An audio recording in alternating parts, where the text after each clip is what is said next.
in terms of space. But that's why Ju Wenjun, she chose not to play bishop e2 and instead took the pawn on d5.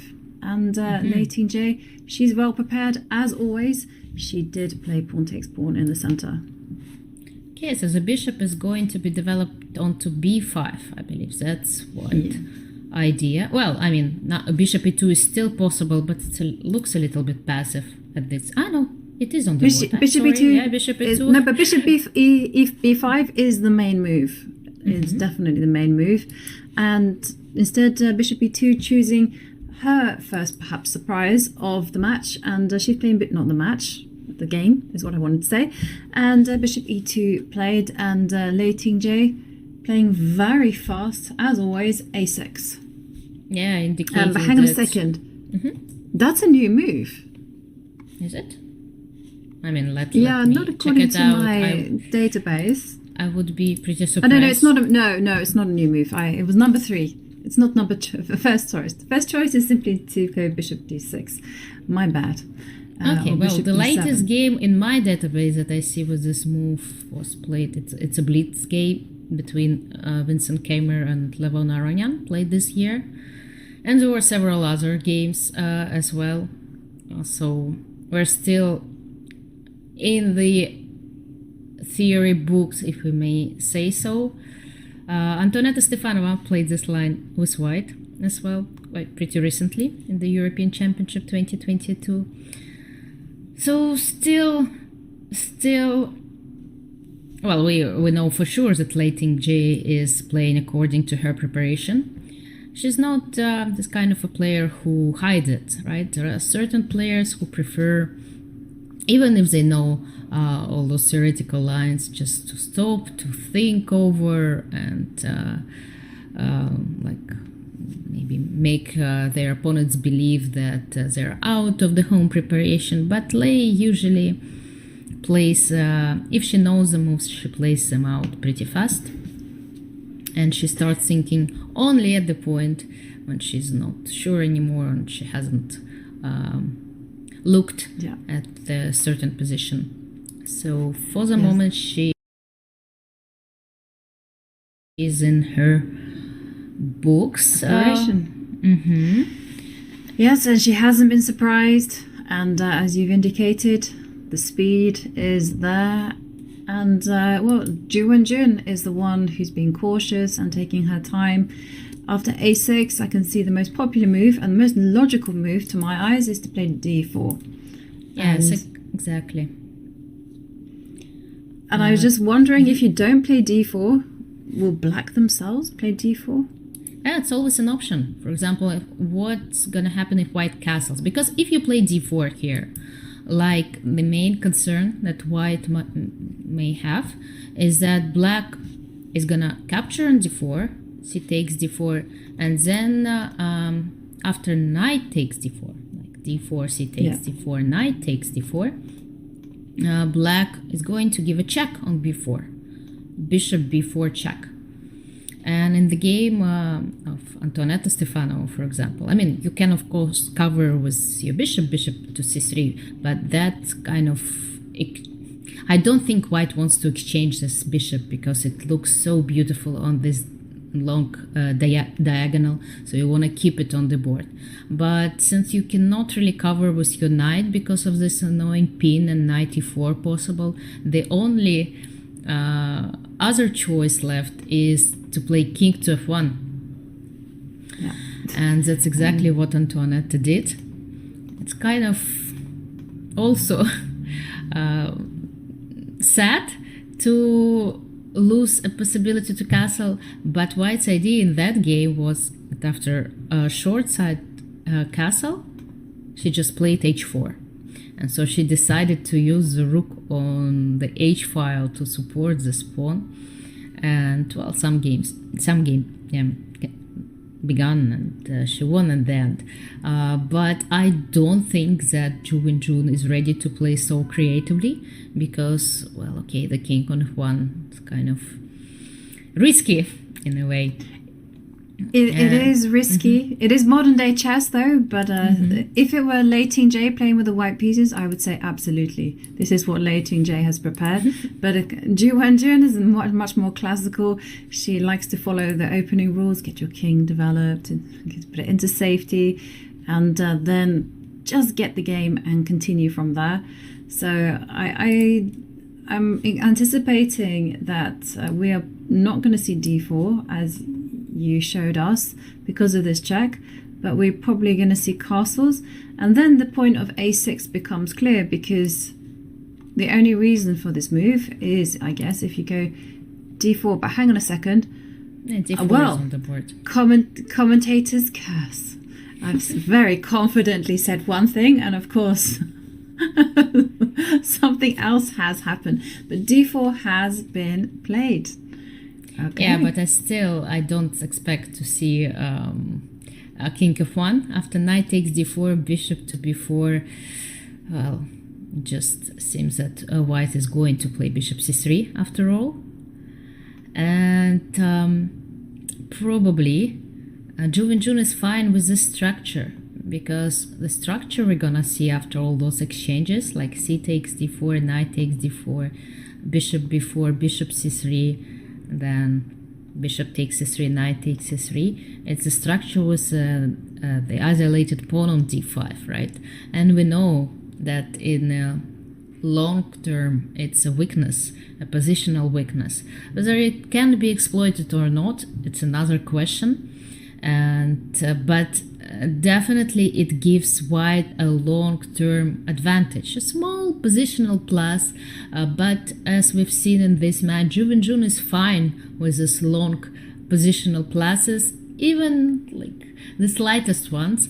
Well, she believes in herself, and she believes in long games. She certainly does believe in long games, and also she's had a lot of experience with match play, because of course she beat Tang Zhongyi in 2018, she beat Alexandra Goryachkina in 2020, and in that match went to tie breaks. So she has experience with playing the long game. She also knows exactly mentally what it takes to become women's world champion. And I suspect that Ju Wenjun has taken this long game approach simply to tire out her opponent. But I think in some ways this can be a little bit risky, because Ju Wenjun isn't the more experienced player of the two. She's the older player, and traditionally we have this concept that, you know, the younger player has more energy, is actually got more energy to last for the whole marathon, shall we say. But yeah, but at the same time, we should see that Lei is a more energetical player, right? In a way, we've talked a lot about her expressions, about her postures, attitude, and body language, and so on. But it all takes up energy. So even though she's younger, but because of her,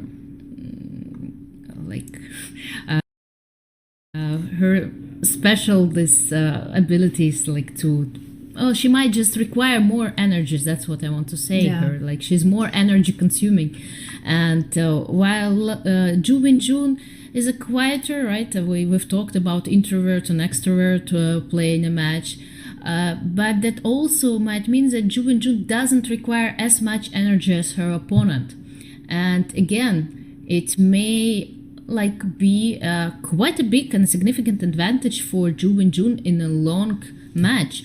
She's just calmer, and it's how her body feels and lives, and it's just so also good for those long matches. Yeah, I agree. And also, if we think about it, Ju Wenjun, obviously being experienced in match play, she would have understood that there were some lessons to have learned from her previous. Maybe she worked too hard, maybe she didn't work smart enough, and in this match she will be able to use all those previous experience to conserve the energy, to know exactly how to rest and recuperate. Whereas Lei Tingjie, I'm sure, she's so buzzed with being the challenger that she's worked incredibly hard. in the run-up to this match, maybe worked too hard, maybe hasn't given herself enough time. And as the match draws to its conclusion, and we've had these long, lengthy games, every single game has been tense, it's been full of emotion, it's been full of suspense. And I'll be honest with you, Alexandra, I am feeling it as I'm just the commentator. Right. And I can't even imagine what it's been like for the players who've been thinking about this particular moment for such a long time. Yeah, me neither. I've never played such a long match, facing just one opponent day after day and needing to play against like the same player over and over. So it must be exhausting. But again, it's nothing has been decided yet, right? They started with the even scores, they continue with the even scores, and of course the tension grows, the nervous pressure grows. It's hard, but these players, that's why they're there. They can handle this pressure, and they should handle this pressure if they want to get this crown. Yeah. Ultimately, the strongest person will win, and we are waiting for Ju Wenjun to come to a choice. She has the possibility of playing king to f1 with the idea of developing and perhaps pushing pawns on the king side, and instead we were just going to mention the second possibility, which is simply to play against this d5 isolated queen's pawn and offer trade of bishops. And that indeed happens, and Lei Tingjie, quick as a whippet, that fast little dog, and just retreats the bishop back to d6. Yeah, while we were talking, I checked all the games that have been played, and actually bishop d6 is one of the main moves. The other move that was played pretty often was queen to a5, and bishop takes c3 seems to be a big inaccuracy. In fact, the engine starts to give a very big, pretty big advantage to white after this exchange. Bishop takes c3, knight takes c3, and actually nobody exchanged on c3 out of 20 or even more games played with this move, order, and position. Nobody made this positional mistake. So black did keep the bishop on the board in most of the games. And yes, we know if you have an isolated pawn, if you're playing with it, you should keep as many pieces on the board as possible, because even though an isolated pawn is like a weakness and long-term weakness, but it also dynamically, it can give you some extra possibilities, and you should rely and play for them. And that's exactly what's happening. And the very first game in my database with this exact position, knight d2 and castle, was played in 1973 between Tigran Petrosyan and Alexander Belyaevsky. So a long time ago in some Soviet championship, and Tigran Petrosyan won that game. So that was exactly the position that we're witnessing right now. In this position, I guess Ju Wenjun is simply deciding whether to castle, whether to go queen c2. And the main thing, though, is just to get the king to safety. And as you've highlighted, you do have to be aware of the dynamic potentials. And we do see castles played the most natural move. And do you know how that classic game between Tigran Petrosyan and Belyaevsky continued? Well, of course I know, because I have my database in front of me. So that makes me very, very smart. Belyaevsky retreated his bishop to c7. Probably getting ready to play queen d6 at some point. And after bishop to c7, that was a very interesting decision, played by white. He just captured, Petrosyan just captured on c6, so he changed the structure, right? He, instead of this isolated pawn, there was a spare c6 d5 pawns pair on the board, and after knight takes e6, b takes e6, he just played queen to c2, and he stabilized, like kind of blockaded this pair by playing bishop c2 and queen c2 and bishop d4. And later on he won that game. So they exchanged a few pieces, went on to the end game where his bishop was standing beautifully on d4, and then he just doubled, I believe, his rooks on the c file. Yeah, that's exactly what he did, and he won. He won that end game. Pressure, yeah. And when it comes to these hanging pawns, as they're called, then it's all about controlling their movement and controlling how they stand. So if you do manage to get bishop on d4, then this is fabulous dark square strategy. One thing that you always have to worry about, and I see that Ju Wenjun has made the move rook e8, is that please, if you are playing against the isolated pawn, do not underestimate the dynamic possibilities that your opponent will have towards the king, because you take a look at those two raking bishops. There is also a knight that can spring forward to e4 and maybe even to g4 at times.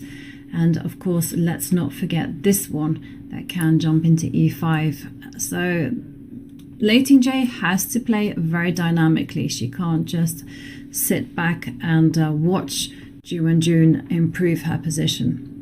Yes, exactly. So Lei did play rook e8, and actually I demonstrated, right, one of the main white's ideas, well, maybe not main, but of like very important white's ideas to have a look and to think about in this position is to capture on c6, and after bishop d4, like blockading this pair of hanging pawns. While after rook e8, it doesn't quite work, because here if you play bishop d4, I suppose black is going to play c5, and that's another position. Those pawns are not stopped, they are in constant movement. Bishop b7, d4 may appear on the board, so there is some pressure onto white's position, and that's why black keeps the bishop on d6, and that's why we can now say that bishop c7, what Belявsky did, was inaccuracy. So now white, I don't expect to see knight takes c6 immediately. White might try to prepare this move by playing rook c1, for example, but the problem behind that move is that there is bishop a3 possibility. So if white plays rook c1, black can play bishop a3. If white like retreats the rook back, then the bishop of course will get back. Of course white can play rook b1, but in that case, after rook, instead of rook a1, but in that case black can consider capturing on d4 and playing bishop f5. So this rook, you know, it's not so easy to put it onto c1 and prepare knight c6 and bishop d4. So there are some counter ideas for black, but yeah, as you mentioned, it's all about dynamic. You cannot just make small moves without ideas. You really need to work against white's plan and not let white consolidate, not let white just exchange and blockade all the pawns she wants. Yeah, and just looking at my limited database, and I can see that, you know, maybe white wants to play rook c1, but because of this bishop a3 move, it's not possible. And so this is perhaps why two very strong players, Kismatulin and who else played it? They actually just simply played bishop b2 after this, you know, getting ready to just get that C line cleared.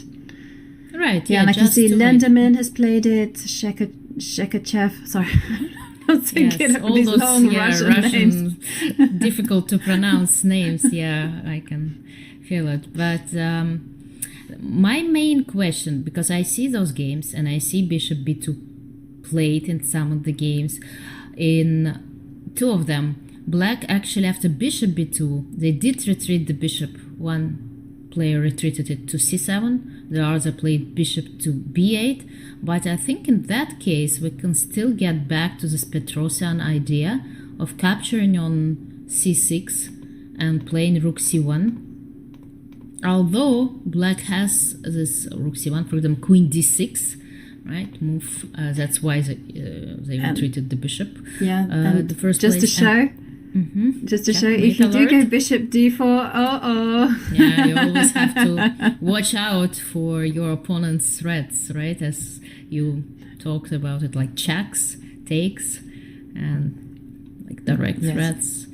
Always, have to have this alarm buzzing. So g3, it feels like maybe not an obligation. Knight f3 was still possible. Yeah, bishop b2, by the way, is on the board. So here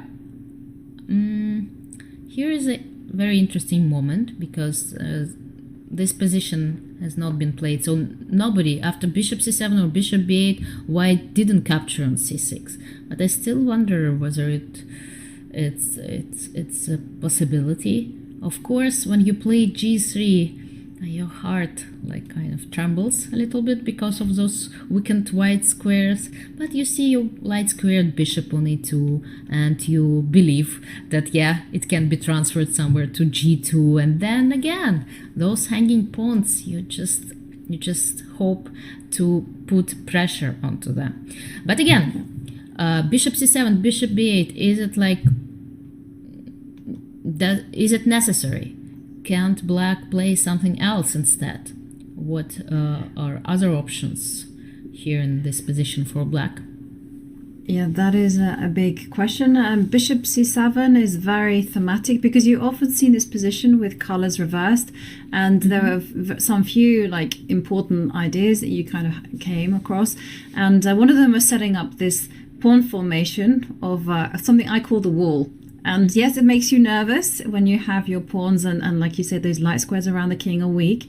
But on the other hand, you know that you are definitely blocking this bishop and any checkmating ideas that are coming your way. So that's one you need to put in your memory banks when you're playing this type of position with the white pieces, or when you have it with the colors reversed. Say white has the isolated pawn, then you're defending against it with the black pieces.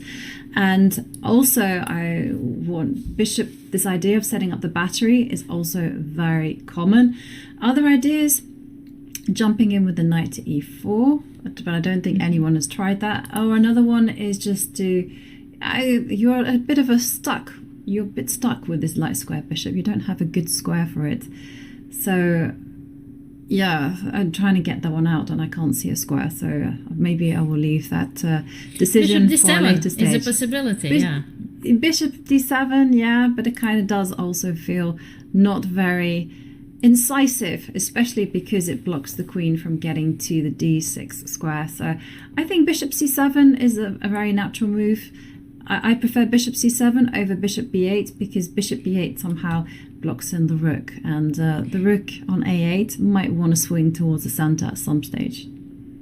Yes, but I was just wondering whether you really have to, retreat your bishop, because when you retreat, as I indicated, it may help white to capture on c6, play rook c1, and to blockade those pawns. Well, maybe I can just wait. I mean, what is white's next move? Because we know that after rook to c1, there are ideas connected with knight takes d4 and bishop a3, and what is white going to do? So that probably why bishop d7 is not that bad after all. Just to see and wait, to make this one small waiting move and see white's plan, which actually can be connected with playing a3, something small like that. And I just also remembered that I had suggested another move, knight to e5. That also has been played before, and I feel that maybe that one is more in Lei Tingjie style. Put the knight in the center, just get rid of these knight take knights possibilities, and start thinking or just threatening to your opponent that, hey, my pieces are coming your way. Very aggressive. very aggressive approach. Definitely. And well, we are reaching the close to an opening today, which is very dynamic and very strategical at the same time. It's a battle between Lei Tingjie's dynamic possibilities, where she is thinking about how she is going to continue the rest of the opening, whereas Lei Tingjie, Ju Wenjun has the long-term possibilities. It's going to be such an interesting clash. We are 13 moves in and things are brewing very nicely for a fight. And in the meantime, we're going to take a very short break, but don't go anywhere because we'll be back with all the action in just a few minutes.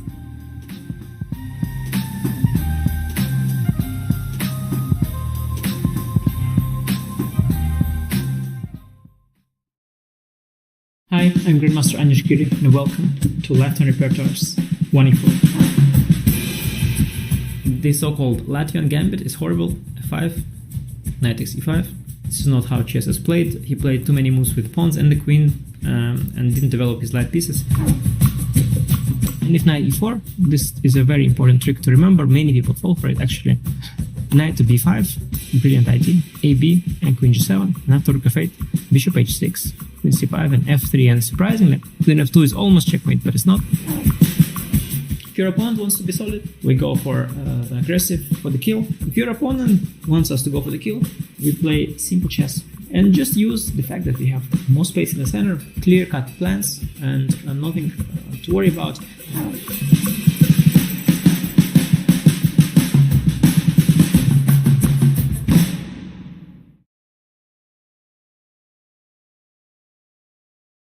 What's the best way to follow any chess event, from the Champions Chess Tour to the Candidates, Speed Chess Championship, Title Tuesday, FIDE World Championship, and so much more? Chess.com/events has all of the top chess tournaments played both over the board and online.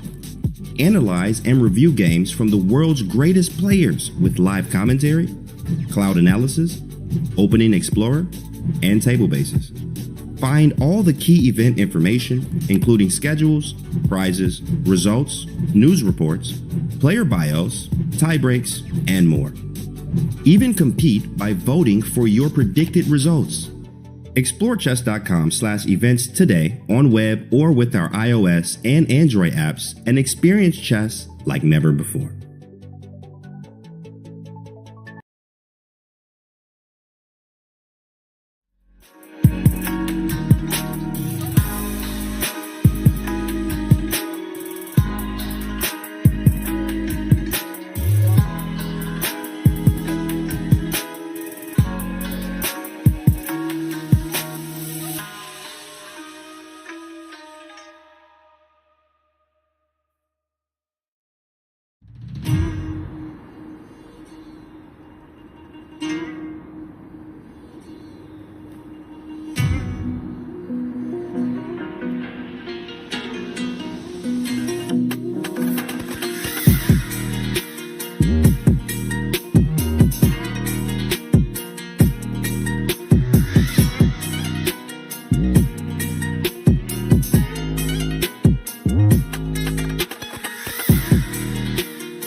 think about winning or defending the goal. I just think we're still a strong team, and hopefully we can play our best.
Hello everyone, and we are back, and it's all about reigning women's world champion, 3-time back-to-back champion. She earned the title in 2018 and also just kept it. She defended it a few months later, and now we see her.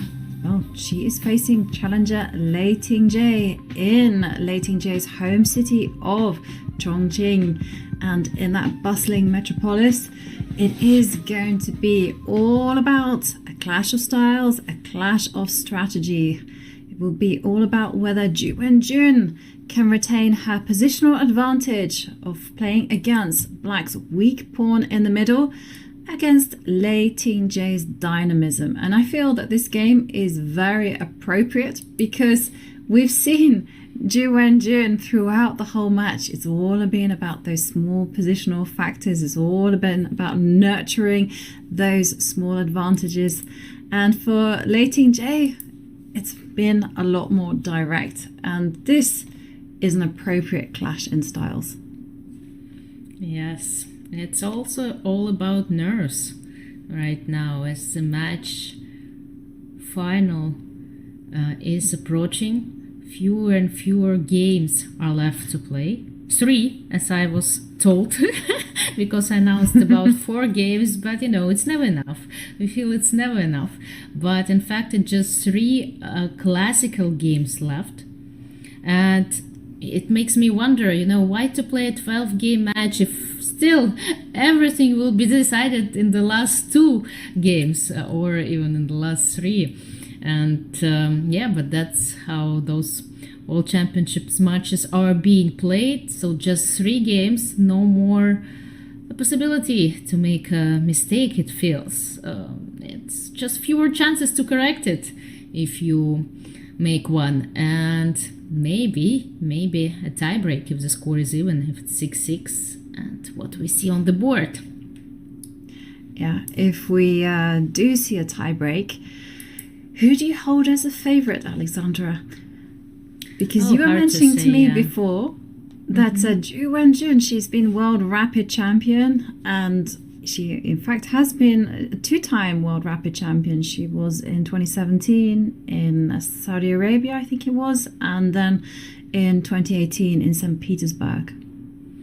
Yeah, but I still feel that it's very hard to compare a World Rapid Championship with a tiebreak for the classical world crown, because first of all the time control is different. In World Rapid we play 15 plus 10, while here it's 25 plus 10. It's a huge difference. It's almost a classical game. It's not a rapid anymore. While 15 is very closer, it's closer to Blitz, right, than to classic. We used to play with 25 plus 10 all the time. But anyway, it's a different time control. It's a different responsibility, if I can say so, because in the World Rapid, even if you lose 1 game, there are gonna be 10 more games, right? While here, you just don't have this right to make a mistake. We saw what happened in Nepomнящий Ding tiebreak, right? 1 mistake in 1 game and the match is over. and it doesn't matter. You've played for 1 month, but just one mistake on 10 seconds, and that's it. And since the pressure is so different, it's the atmosphere, it cannot be compared, I think, with rapid championship. So of course Ju Wenjun is a very experienced, a very strong player with shorter time controls, but we can say the same about Lei Tingjie. She's also very good with shorter time controls, and it's gonna be all about handling your nerves and being able to not to crack under pressure, because it's going to be enormous this pressure onto both these players. So we're gonna see, but still 2.5 games to go. 2.5 games to go. We've seen the opening. It went well for Black, and during the break, actually, I checked. I mean, I searched this position, and there were so many games, and I was so surprised. But in fact, this position did happen with White to move. So, like, with an extra tempo for White. This exact position where many players played Rook C1, and even then, I mean, there were different results.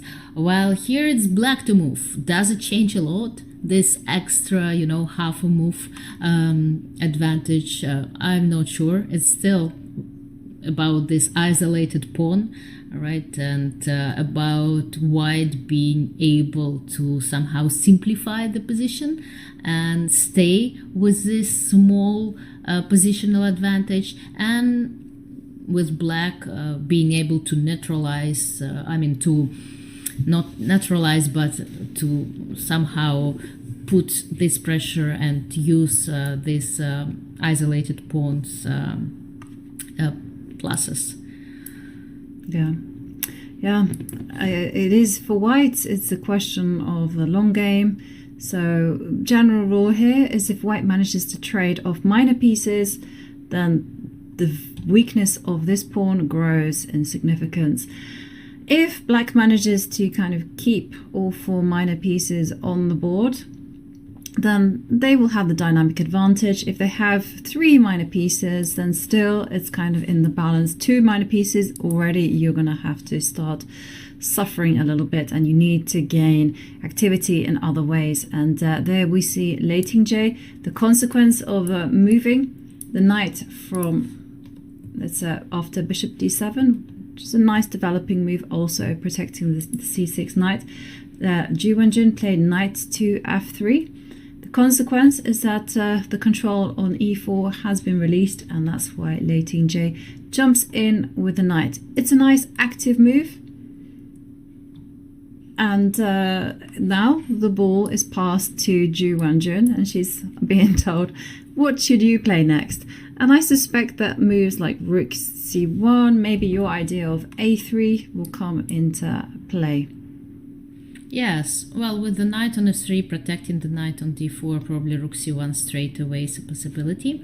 But you mentioned knight e4 plan like earlier, and if White's rook from f1 kind of leaves the square and gets to e1, then some ideas with knight takes f2 sacrifices start to be hanging in there. Maybe not immediately, because Black still need to put more pressure onto e3 file, but it's the same ideas that we see pretty often with White in the same structure, where White has this isolated pawn on d4 and knight e5, rook e1, knight takes f7, like a very famous plan. So I don't expect to see White moving the rook from f1 while the knight is still on e4. And yeah, rook c1 seems to be more probable, but then again, Black can start playing very aggressively and try to transfer her queen to h6, like queen f6, queen h6 might be a very interesting plan for Black here, playing according to this isolated pawn structure, right? Trying to use all the possibilities that this pawn gives the position. And Yeah, you can just see that first the knight will come to e5 just to give the queen the f6 square, and then suddenly queen h6, and again there's horrible pressure on the h2 point. You really have to be looking out for all the sacrifices, and I always dedicate all my time to this stage of the game when I face this opening or the isolated queen's pawn. And then, when it comes to the endgame, if you get that far, it should be pretty simple. The position is quite clarified. But there's so many captures, so many attacking pieces. So you do need to tread very carefully. Use your time to calculate. And 94, like just to kind of highlight your point, like say for instance you do go rook e1 without thinking, and say queen e7 happens, you can kind of see that if you're still careless and you're thinking, well, bishop a3 is the plan. No, bishop a3 is not the plan, because there could be ideas of going knight takes f2. And okay, the evaluation bar doesn't like it because it's a computer and computers are not scared, but humans are scared. Right. So black is definitely putting all her bets on this middle game, while white is just dreaming of reaching an end game. And I remember when I was like younger and playing, and my father was watching my games, and I lost to some of them because of my opponent creating some kind of attack, and my father was saying all the time, okay, if you would play an endgame, it would be great. But between an opening and an endgame, God have created a middle game. So he was very mad of me forgetting about my king's safety. So here, it's this exact moments between an opening and endgame. Unfortunately for white, middle game is in full swing. It's very hard to reach this end game, and of course black will do everything that is in her power to keep those pieces on the board. Yeah, absolutely. And if you are playing with an isolated queen's pawn, please do not make the same mistake I did. So I was telling Alexandra during the break that I played a similar position like this against David Howell. And I was analysing the game with the women's team captain at the time, John Spielman. He was like laughing at me. He was saying, Yovi, you literally did everything white wanted to do. You traded off all the pieces. Yes, you might have been playing a stronger player, but that doesn't matter, because in this type of position, it's not about clarifications. It's not about simplifying the position. It's all about just creating those opportunities. So for instance, the knight will come to e5, maybe it will jump to g4, maybe you can have a queen to f6, h6. You've got to create the tension. You've got to get that deep dark forest where 2 + 2 = 5, as Tal famously said. And for white is just about kind of like holding firm and blocking all those threats and trying to make those trades to make the world a better place for them. I don't know why I started thinking of those lyrics, but I did. Right, and that's why I don't like white's choice to put her knight onto f3. It just seems so easy with the knight on e4 for black from now on. So if I were white, I would, try to keep my knight on d2, just out of safety reasons, and so go back to and do something else, because do something else. Yeah, again, we discussed rook c1. Unfortunately, it doesn't seem to be working very well because of knight takes d4, and then if I capture with the bishop, there is bishop a3. But still, even this position, rook a1 should be moved to a1. But even this position seems to be much safer in a way than the position in the game, because I think after 94, black reached, what she was playing for was black. That's the exact situation. Yeah. Black is hoping for. And these pieces are still on the board. There have been no trades, and the big question is how to connect the pieces and make them play purposely. Because you could play a3, which probably is a good move, or rook c1. I don't know. a3, and then still you have to answer. So, for instance, rook c1, queen f6 could be coming. Yeah. And any move you make, basically queen f6 can be played unless you protect your bishop on b2 somehow, but I don't see how you can protect it. Yeah, because if knight takes knight, you have queen takes bishop, and oh dear, bad things are happening to the bishop on e2, and this knight on c6 is under attack. So queen f6 is coming your way, and Alexander's idea of queen h6 with weaknesses happening. Remember, black has these two raking bishops and a knight sitting pretty on e4, and another person gearing up to join the attack. There's a lot of arrows I've drawn.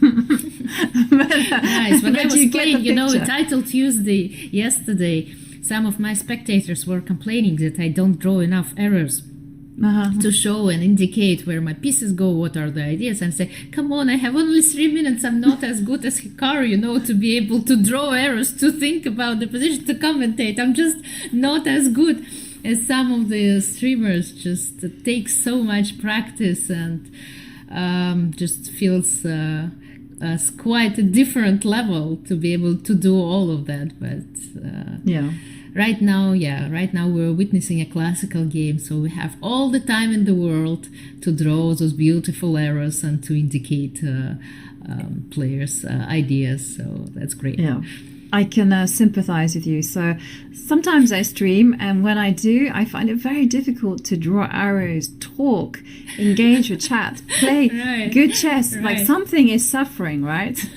Usually it's bad the chess. Yeah. So, I remember the very first time I streamed in 2023, and I thought, oh, goodness me, I felt like quitting. I decided to do Title Tuesdays because I thought it's going to be good for my confidence, just to play these title players. And and I was like, has anyone ever rage quit on their very first stream? And chat was very nice. They said, oh, the top players do it all the time, and I was like, oh, okay, that's good. I'll push on, and I'll see how it goes. But you always have an excuse that you lost because of your stream, not because of the way you actually played. Yeah, right. I mean, you play just badly, not because you play badly, but just because you streamed. So that's. It's nice to have an excuse. I like it.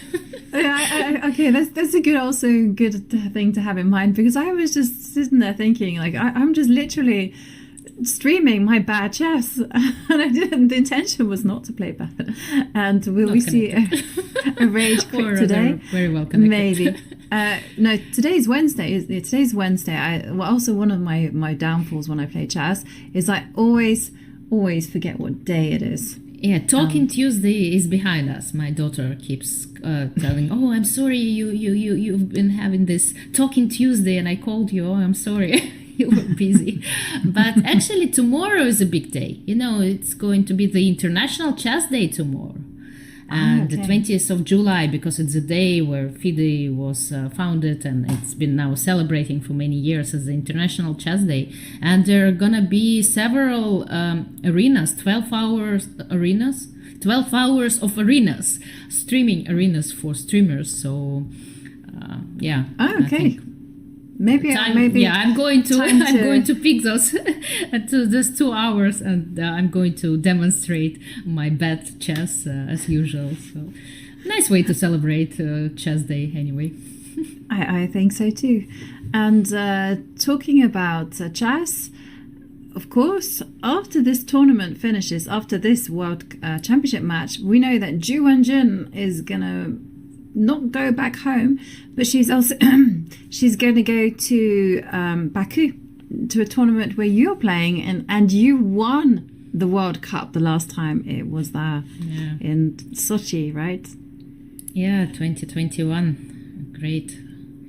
a great experience for me. Very hard to beat. I mean, just something unbelievable. You just usually dream of such a tournament happening in your career, because everything just was working so perfectly well. For me, it's a knockout event, so you never know what to expect, and you're actually ready to finish your tournament pretty fast, because there are so many great players, and you're facing so many strong players round after round, but I managed not only win but not even play one tiebreak match throughout the event, and it was just a dream come true scenario for me, and I was very happy. I am very happy that such a tournament, is a part of my career. And Ju Wenjun, of course, she's going to start to play starting from the second round, because the format of the World Cup has been slightly changed. So we see more players participating. There are possibilities to qualify for this World Cup via the Chess Olympiad, and meaning that the top rated players, they begin from round 2, similar to different tennis tournaments. So Ju Wenjun's first game in Baku is going to be on August 2nd. So she's going to have some time to recover and prepare mentally for a completely different format. But of course, it will be such a delight to see her playing again after such a long pause due to this pandemic, and her not being able to play abroad. So we'll see her in Baku. We will see her in Baku, but what is very kind of curious about it is that, you win the World Cup, you get a place on the candidates, and of course, the candidates tournaments will decide who is the challenger for the Women's World Championship match. So it's interesting that Ju Wenjun is playing in a tournament where she doesn't need to play. And also, let's remind ourselves that the runner-up of this match will get a direct spot into the candidates. 2024 candidates, that's gonna be played in Toronto, if I'm not mistaken. I think it's gonna be parallel, 2 candidates, men and women, which is exciting. I mean, those two are very, very interesting tournaments, like the most important tournaments of this whole qualifier cycle, where we find out name of the challenger. And it's gonna happen in April 2024 in Toronto. But the World Cup is not only about qualifying. Of course, there are three spots. 3 players are gonna qualify from 2023 FIDE Women's World Cup, and probably also 3. Let me check. And also 3 players from FIDE, overall Open World Cup. So quite a lot of just a very, very important start for many players, just a possibility to qualify for this 2024 candidates, because in the candidates there are only 8 players per tournament. It's very hard to get in, and in the women's cycle, it's only via a different qualification tournament. It's not you cannot be. There is no spot for the top rated player in the world compared to the open cycle. So you really have to play somewhere. It's either the series of Grand Prix, which is already over. We know 2 names, Ekaterina Lagno and Alexandra Goryachkina qualified.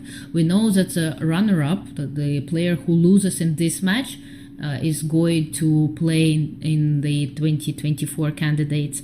Also, as I mentioned, there are going to be 3 players qualifying from the World Cup in Baku, and I believe 2 more players from the Grand Swiss at the end of the year in Isle of Man in October.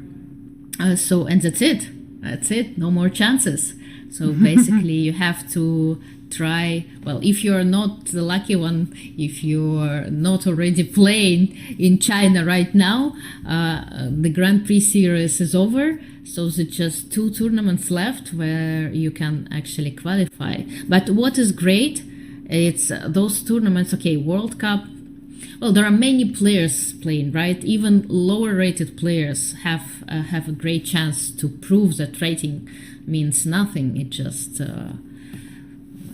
number of games played before, but they do have this chance to qualify from the World Cup and from the Grand Prix. So, looking forward to participating in these tournaments and seeing who's gonna be those players qualifying.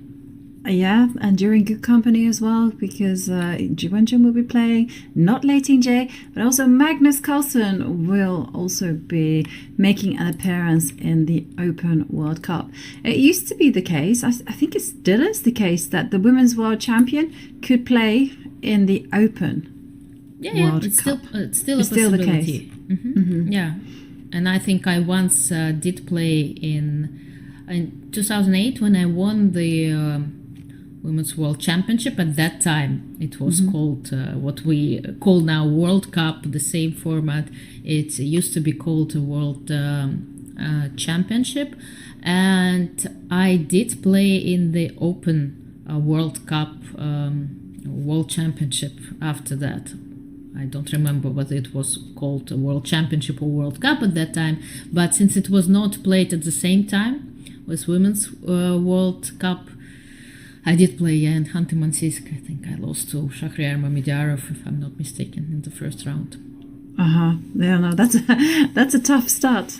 Shahryar Mamediyarov is not really the person you want to be facing in round 1. You need to warm up, and but anyhow, it's a good experience. And exactly. And there we see we're 14 moves in, and we see that Ju Wenjun, as I see a comment in chat saying, will Ju be okay being down so much time? She's now under 50 minutes. She really is burning time on the clock. And this is the type of position where really both sides should have done their preparation at home. And by preparation, I don't necessarily mean moves. You definitely need to know how you're just going to put your pieces. Like, for instance, are you going to go rook c1? How is black going to attack with queen f6, queen h6, or do something else? Both sides do need to come up with answers. For Ju Wenjun, it's all about the defensive. You've got to curl up into that ball. So, for instance, maybe go rook c1. I saw chat did not like my a3 move, which was just purely as suggested it, and they were like, no, it's such a bad move. And I was like, okay, rook c1 certainly looks a lot more natural. Okay, so maybe whilst Ju Wenjun is thinking, let's do a deep dive into what she's concerned about. So rook c1, for me, is the most natural move on the board. Rook e1, you don't really want to be playing because there could be possibilities, maybe the bishop coming to b4, and of course you'd let go of the connection to f2. So let's have a look at something like this. And it's difficult to suggest. I don't know, let's just go rook c2, you know, just go, yay, knight takes knight is threatened. And I'm going to let you have everything, and I'm going to pin this. And already the evaluation bar has gone all the way in black's favor. So this is like just kind of show everyone like how...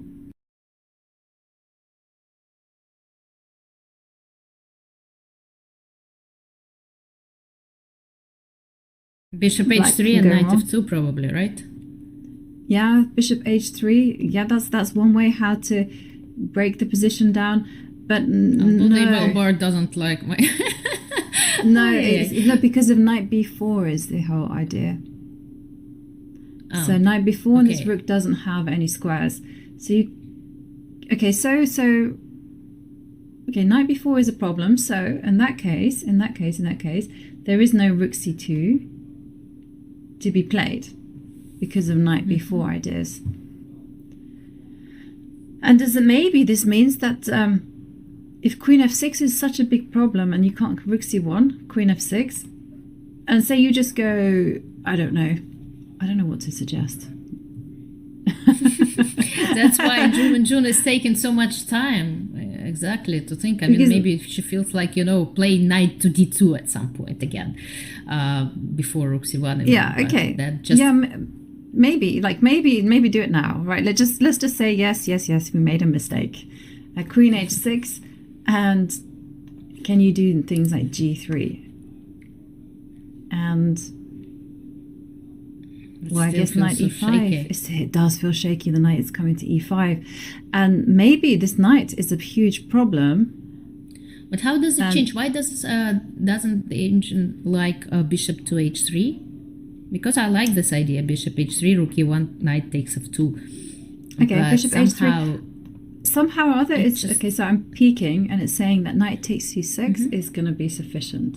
Yeah, it just sacrifices this exchange, but it takes the pawn on c6. So let's say bishop takes f1, right? Or b takes c6, doesn't really matter. Yeah, and then it's worried about knight takes f2 because so it wants this, and only now is this.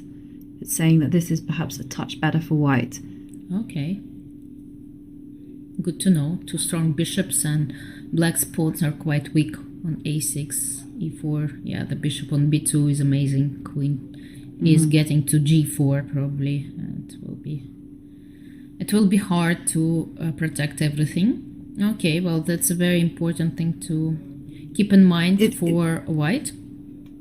It is super important. So after moves like g3, that you can avoid all of this idea of knight takes knight by actually putting the knight on e5. And we have a move from the knight went to Ju Wenjun. So let me just refresh to get back to the game position, and there we see knight to d2 played. So more or less admitting that she's made a big mistake and giving black the possibility, giving black the knight e4 move for free. Yes, maybe not like a very big mistake, but quite an inaccuracy, right? So she just gave up this precious time to black. She allowed Lei to put her knight onto e4, and now, of course, black can get back with her knight to f6 just to repeat the position, but I don't think it's gonna happen. It's gonna be a big favor for white. I think instead black can, come up with some other unpleasant moves. Even knight to g5, okay, is never gonna be played, but what I want to demonstrate, like, let's say queen to h4. Like, let's put this pressure onto h2. How white is gonna protect the pawn? Yeah, and the big point, as Alexandra's highlighting, is oh no, the bishop and the queen are working very well, and checkmate is threatened. So yeah, you'll have to indulge me, Alexandra, because I do like showing checkmates. That's great. Me too. It's a queen h4. So we have to go. We take a step back with the knight. I was going to suggest g3, but g3 already you can see some sacrifices happening with. Yeah, but I think that's a move to make anyway. Even though they look scary, but you just want to make sure they don't work. Or something like knight takes g3, right? Then h takes g3. Yeah, I wasn't. I didn't want this to be loose at the end of it. And then I was hoping that a knight will come to f3 and cover the h2 square, and I would save. And I say this with hesitation, but I think so. Right. Yeah, after h takes g3, bishop takes g3, you can go knight to f3 or, and then let's show that after queen to h3, for example, you can simply capture on g3, which seems to be a very important move to make. And you have this knight h2, right? Covering So this is after the sacrifice. H takes Yeah, G3. Because Bishop sometimes takes. when we analyze position, we look at the val bar and kind of stop the line. But in fact, when you're calculating it in your game, you really need to prolong and to make sure that you don't know the evaluation. Sometimes you feel it that okay, this attack should not be working, but still you need to calculate till the end, like queen h3, knight h2. And now I think you can stop it and say that white is okay. And all the important squares are covered, right? The bishop can't get to f5, can't get to g4, and there's just no way also the rook can make a transfer, because again, every single square that it wants to get to, it's just covered. So that one's safe for white. But g3 is again a very committal move, and as you indicated, these light squares are weak, and black has options. You can go queen h3, you can also go queen h6, just to keep the h3 square for the bishop.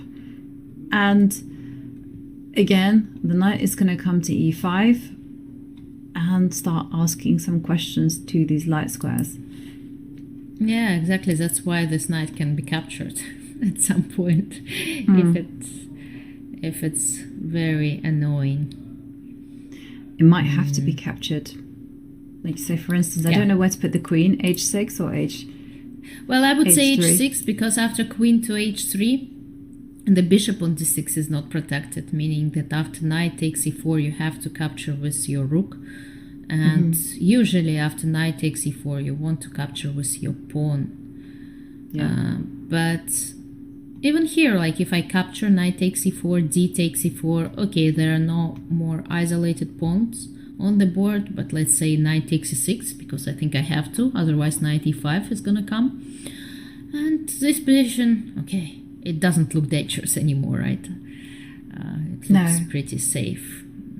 Maybe also very close to equal, because even though the bishop on b2 seems to be doing great compared to the bishop on c6, which is kind of looking at its own pawn, but at the same time black is gonna play, I don't know, rook d8, rook c8, maybe bishop e5, and still danger, right? Still the king is cut off from any of its defenders. The pawn on e4 is doing a fantastic job. I would prefer to play black, although I appreciate that this position is still very balanced. I think that black could do something to make life. Well, at least there are no more knights on the board, and that means it's harder to use these weakened squares. And somehow I feel that if you kind of find a way to trade more pieces with white, just wonder what pieces you should feel like trading. If you are able to trade those light squared bishops, it would be great. Okay, so but this hard was to imagine how to do that. Yeah, so this was going back to the game position. So knight d2 was played, where Ju Wenjun essentially admits that her knight 2 to f3 was a mistake because she's now retreated the knight to d2. And we were looking at the very direct queen h4 threatening checkmate on h2. There are other possibilities. I guess you could put your rook if you want to build. And are there any concrete ideas that white has? Like, for instance, knight takes knight, pawn takes knight, and then something to do with this bishop, but I don't think there is.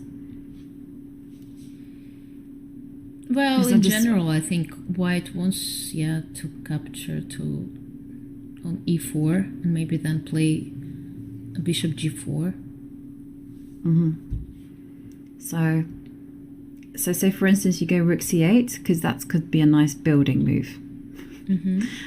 Just develop the rook, and knight takes knight, pawn takes, and then put the bishop to g4. Oof, Oh, hang on, although there's I have nothing to be happening. careful, Queen H4 Yeah, or there's- something like that. I forgot, of course, about Black's ideas. Well, Yeah. maybe in that case, yeah, I have to prepare all those exchanges by playing something first, maybe something as H3. Can it be a good idea or not to prepare this? But then it's gonna be too late somehow. Then it kind of feels that if I could only get my queen to e5, Right? then there's going to be some unpleasantness happening. Maybe bishop b8 along. and queen c7. Bishop then. b8, yeah, bishop b8 suddenly, and queen c7, and then it's not easy to defend this h2 point. So And probably we White see just that- doesn't have this luxury anymore to make those weighty moves because she already lost some time, and that just means that she has to try to exchange. Knight takes e4 immediately after rook c8. D takes e4, and then probably knight takes c6, and agree that I don't know which one's best, but I was thinking rook c6 just because I'm a big fan of that the rook looks nice. swinging rook over. lifts. Exactly. Because bishop takes h2 is a threat, I think, or at least a very strong possibility. Even if I play rook c1, let's say, yeah, let's I have a think look. you can consider capturing on h2s and playing rook h6 and queen h4, and maybe it's not like winning, but it would make me very worried. Like f4 probably the only move. Yeah, otherwise queen h2 or queen h1 is going to be checkmate, and Yeah, in the still. game I would be very worried to play with white. Like queen g3 even you can try to, but then Yeah. maybe queen takes d7. queen takes d7, and wins it. unfortunately you're hitting queen e8 and you don't have time for rook h2. Yeah, but these are the kind of things that will be running through Lei Tingjie's mind, and also Ju Wenjun will be looking at ways where she can safely neutralize Black's dynamism. And going back, so that was knight d2, rook c8, scary option for White. And what other moves could Lei Tingjie be thinking about? Queen c7. Queen c7.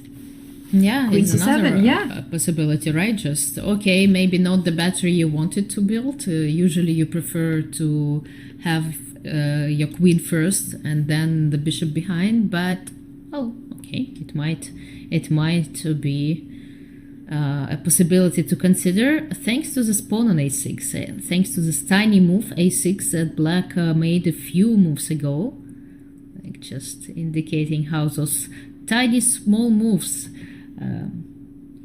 bring up much bigger possibilities to the board sometimes.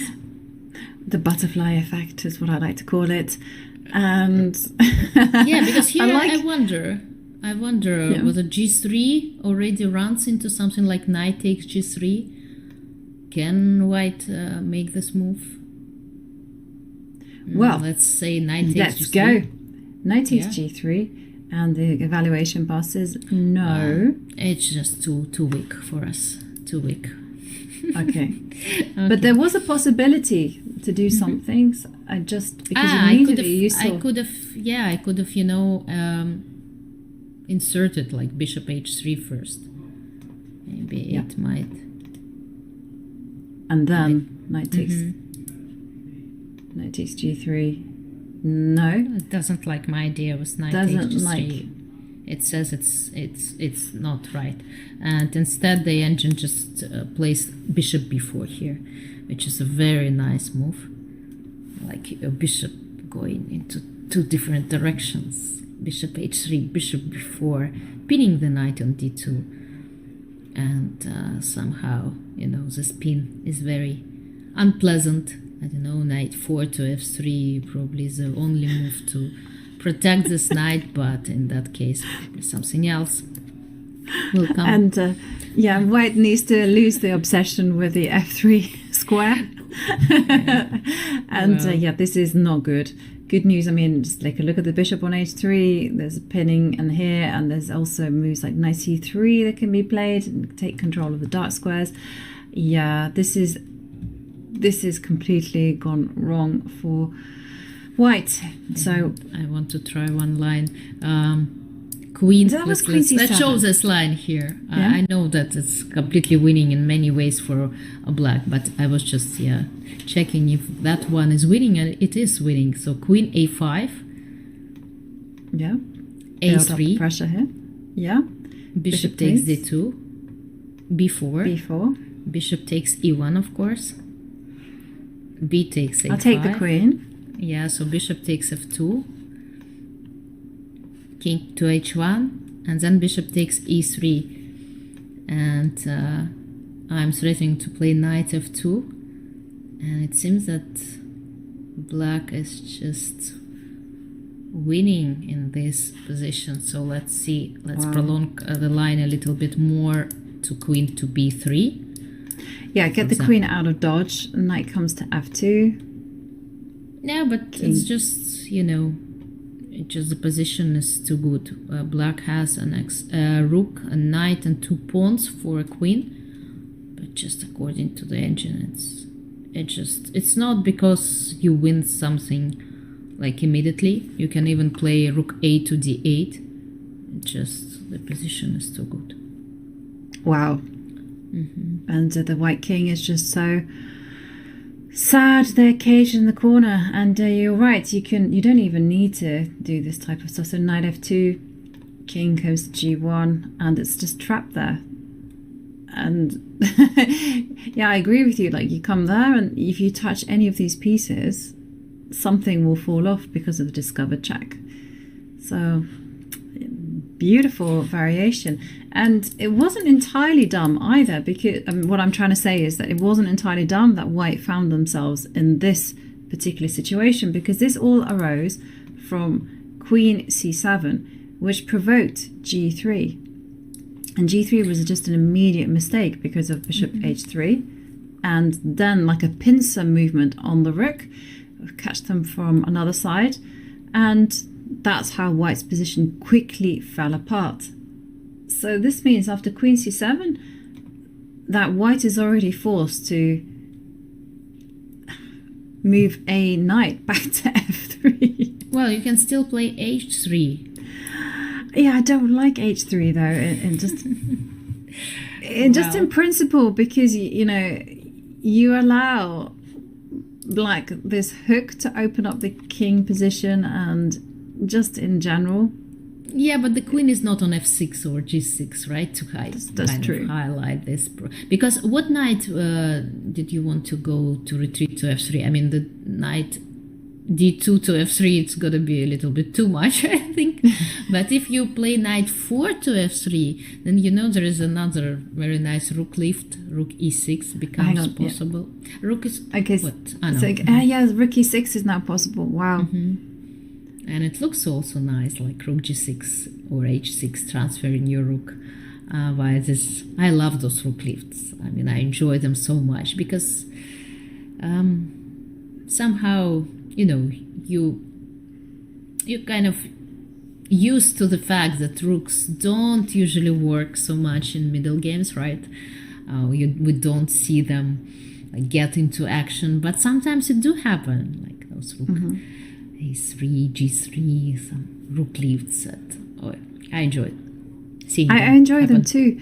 And one of the things that always baffled me is that when you teach, well, actually, you don't teach people how to play chess. You don't teach them any rules. Invariably, they will begin with the move h4, and then the other one copies with h5, and then the rook comes up to h3, and it does its thing along the third row.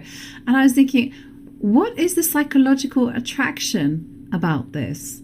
And it doesn't make any sense to me. Like, that was like, why does the brain automatically, because it happens way too many times for it to be like coincidental. There must be something in our brains. Right. If I would need to explain, I would say that rooks are generally quite an easy piece to move for like beginners, because it just goes, in lines. Because if you compare it to a queen, It's like getting too complicated, like it's lines diagonally and vertically. A knight, of course, is the most complicated piece. Bishops move weirdly and diagonally. So what else? King, you're afraid to move your king because, well, you know that if there is a checkmate, the game is over. So you are left with rook's moves, right? And it's just such an easy piece. It's just very, very straightforward. And probably that's why. I don't know. That would be my explanation. Maybe I'm mistaken, but we should ask those players who make those moves. Right. That's true. I mean, I can't really remember those times, but yeah, no, I remember seeing it so many times. And another thing that's happened for way too many times to be a coincidence is the fact that the king and the queen get placed on the wrong squares. You know, you see it in the adverts all the time. But if you think about it, drives me crazy. If you think about it, I mean, it certainly does drive us quite crazy. But they just have a 50% chance of getting it right and wrong. And somewhere in the center. Exactly, you would expect that to happen, but no, in all the kind of adverts. You know, it was funny because a long time ago, 20 years or so, I was taking part in one advertisement in Russia. So they were filming like almost a small movie. It was very professionally done, and then they were preparing like those billboards to put all around like Russia and everything. And I was saying to them, okay, maybe you want me to give you some kind of position to put on those billboards, because I know the probabilities of putting like pieces on. And they said, oh, no, don't worry, we'll just make these computers play against each other and we'll pick up some, one of their positions. And oh my God, they put something weird, very weird on those billboards, and I was saying, okay, I was offering, just to avoid this kind of nonsense. And then there was some kind of, I don't know, like stone walls for both sides on the board, some very like ridiculous situations. But yeah, that happens. They just, like those people who are outside of the chess world, they just don't understand how these computer-like positions look. But for me, it's always like that they always put the king on the wrong square. And like they could have a 50% chance at getting it right, but they always get it wrong. And I'm just kind of fascinated. Again, there must be some kind of bias in our minds to make sure that the king is placed on the wrong square. So, food for thought anyhow. And we do see a move from Lei Tingjie. We see her capture the knight in the middle of the board. But I'm going to keep you on a cliffhanger. We will investigate the consequences of this move. And there we see the players locked in thought in Chongqing, the second half of the Women's World Championship match, because we're going to take a very quick break. But don't go anywhere, because we will be investigating that move as soon as we come back.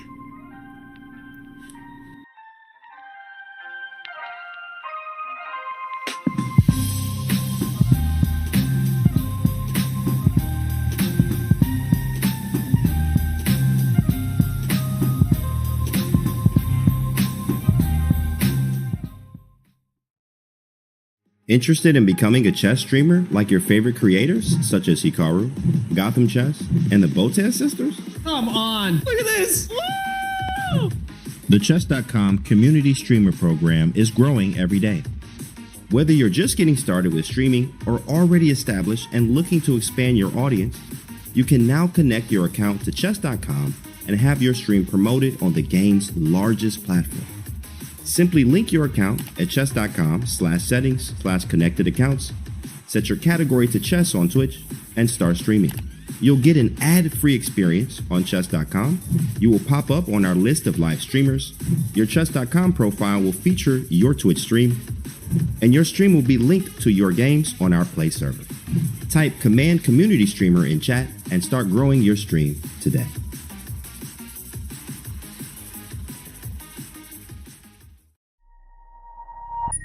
Chess.com's game review recently got a major update. Here are 4 key notes. At the end of each game review, you will now see a summary of the game from your coach, your performance rating for that game, and a quick grade for you and your opponent in the opening, middle game, and end game. We've added a new classification called Miss for when a move fails to take advantage of an opportunity, but it is otherwise a sound move. We've also changed the definition of blunder. Now a move will only be considered a blunder if it loses material or allows a checkmate. Coach will now draw arrows and highlight squares when you hover over or click on the highlighted words in the move explanation. This should make move explanations easier to follow. Finally, Coach's explanations will now reference specific pieces and threats in explanations, making move explanations much more intuitive. The new game review experience is available on chess.com right now.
We're just waiting on Lei's choice here.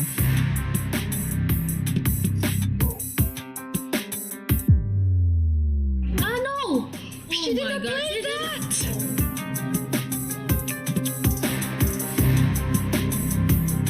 Kudos to Lei Tingjie for a really, really impressive performance. Lei Tingjie has won this match. Huge congratulations. What a performance. Great games. And that's it. Resignation. That's it. Lei Tingjie, the winner of the 2023 Candidates Finals. Congratulations to Lei Tingjie and her supporters.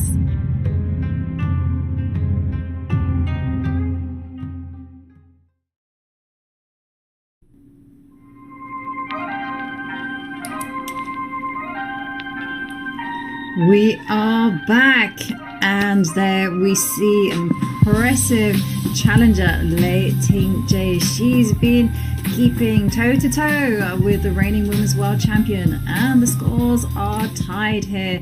And she's impressed us all with her direct play, her opening preparation, and the way she's skillfully handled all those tricky waters that Ju Wenjun has set for her. And talking about tricky waters, we see that it is not Lei Tingjie who is in any trouble in this position. We see that it is Ju Wenjun, the reigning Women's World Champion, who is on the defensive and making very committal pawn moves there to defend her king. And I did leave you on a cliffhanger because just before the break, we saw that Lei Tingjie had played knight takes knight after a long pause, and we were thinking, whoa, what's happened? Is there too many simplifications? And well, no, Lei Tingjie, she is an aggressive player, and her idea was always going to be something spicy, and it was rook e6 with the idea of swinging the rook over to attack this weak point on h2, to which Ju Wenjun has responded with a very committal f4 pawn move. Alexandra, what do you think about this lunge there in the center? Well, first of all, of course, I love to see this rook lift. We've been discussing a similar idea to in a little bit different line, right? It feels that black didn't have to capture on d4 immediately. Lei had this possibility to build up some pressure to bring the rook to c8 or the queen first to c7 and see what white is going to do. And then, keeping in mind this knight d4, rook e6 as an option, she decided to go straight into those complications, like revealing all her cards right away, capturing on d4, playing rook e6, indicating her intentions with bishop takes h2, rook h6, queen h4, everything that we discussed and enjoyed. We've been discussing and enjoying so far. It looked very dangerous. It looked very unpleasant for white. But Ju Wenjun kept her cool and played f4. Yes, this move is a very committal decision, as you mentioned. Of course, we know that pawns don't go backwards. That means that the pawn on e3 is like forever weak for the moment. But, well, it's all about king safety at this stage. And this pawn on f4 does close the bishop on d6. It's not heading to h2 anymore. So it's like a relatively safe option for white, because even if, let's say, white loses a pawn on e3 later on, most likely Ju Wenjun will get her chance to get the pawn on d5. So probably it's just going to be a trade, an exchange of those two pawns, and just some kind of, equal positions are gonna happen. So f4 is a very safe option because yes, the e3 is a weakness from now on, but if we're talking just about pawn weaknesses, d5 pawn is still there and it's also quite weak. So nothing, as long as white is not getting checkmated, the game will go on. Yeah, the game will certainly go on. And you're right. I was a bit shocked actually to see white defend in such a way. I was expecting more knight f3s, but Ju Wenjun, she says, no, I don't want any of that. I don't want to worry about that anymore. And I agree with you. It is going to be like a trade, right? Tit for tat, as we say in the UK. Yeah, you have a weak e3 pawn, you got a weak d5 pawn, and also white gets control of some squares. Exactly. So, yeah, exactly. Like the e5 square is attracting, exactly my attention. Mm-hmm. Exactly, and I'm seeing some comments in chat and also from our producer saying slightly disappointed that the bishop didn't come to d3, and then we could have 4 bishops on the same line as we saw yesterday. We do appreciate the geometry there, but I'm not sure the bishop will come into d3 anytime soon. But who knows? The possibility is not to be ruled out. It might after knight takes e4 at some point. Maybe not to d3, but to f3 for sure. For example, if black ignores any white's ideas and plays something like rook to c8, knight takes e4 might be an option, like capturing this knight, because if the rook takes, then bishop f3, bishop takes d5, and 4 bishops are on the board, as you asked. Yeah. Right, so it's nicely done. Never say never. And you've won a pawn to boot. Yeah. But Remember I was saying that after knight takes e4, it feels like black wants to reply with d takes e4, but the pawn is already on f4. So it's a different story. There is no en passant possible anymore. So we know the pawn is already, there on f4. And this structure, well, it's pretty safe still for white. And it's very safe for white. It's shielding. They're shielding the white king. The white king feels pretty safe behind it. It definitely does. And also, if for some reason this bishop leaves this d6 square, then of course white has the possibility of going f5, f6 on a beautiful day. But okay, it is not a beautiful day just yet. But still, bishop g4, and it's a completely different story as you've highlighted with these two pawns. So definitely knight takes knight is something that Ju Wenjun will be wanting to play. She will want to somehow lessen the pressure on this potential weakness. What other ideas could we can Lei consider. Tingjie Yeah, we can consider rook h6. We haven't discussed, I think, this one. Like to insist on moving the rook to the king side, on putting this pressure on the h file, because after rook h6, queen h4 is still in the air, right? You somehow need to take this move into consideration. Although, knight f3 is going to protect. Oh, there is something else being played. Yep. We have a move, bishop c5.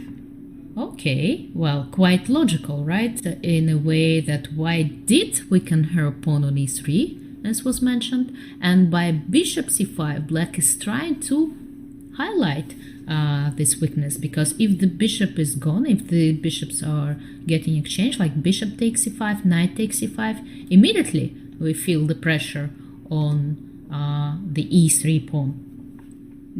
Yeah. Remove one of the defenders, that's a good idea. There are consequences though, for starters. Maybe figure all the checks, the captures. Exactly. But if knight takes e4, it feels like a very forced line from now on, because knight takes e4, bishop takes d4, the only move, right? The bishop is hanging. Yep. Queen takes d4 also, seems logical. Rook takes e4, because you don't really want to be left with all those pawns on white squares and the white squared bishop. So queen takes d5. And here probably... Rook takes e3? Can you get away with it? Or bishop c6. I was wondering, shall you include... Because, okay, rook takes e3 because it attacks the bishop on e2. Yeah. You're right. White doesn't have... she can play rook to d1. But then the rook is going to capture on e2.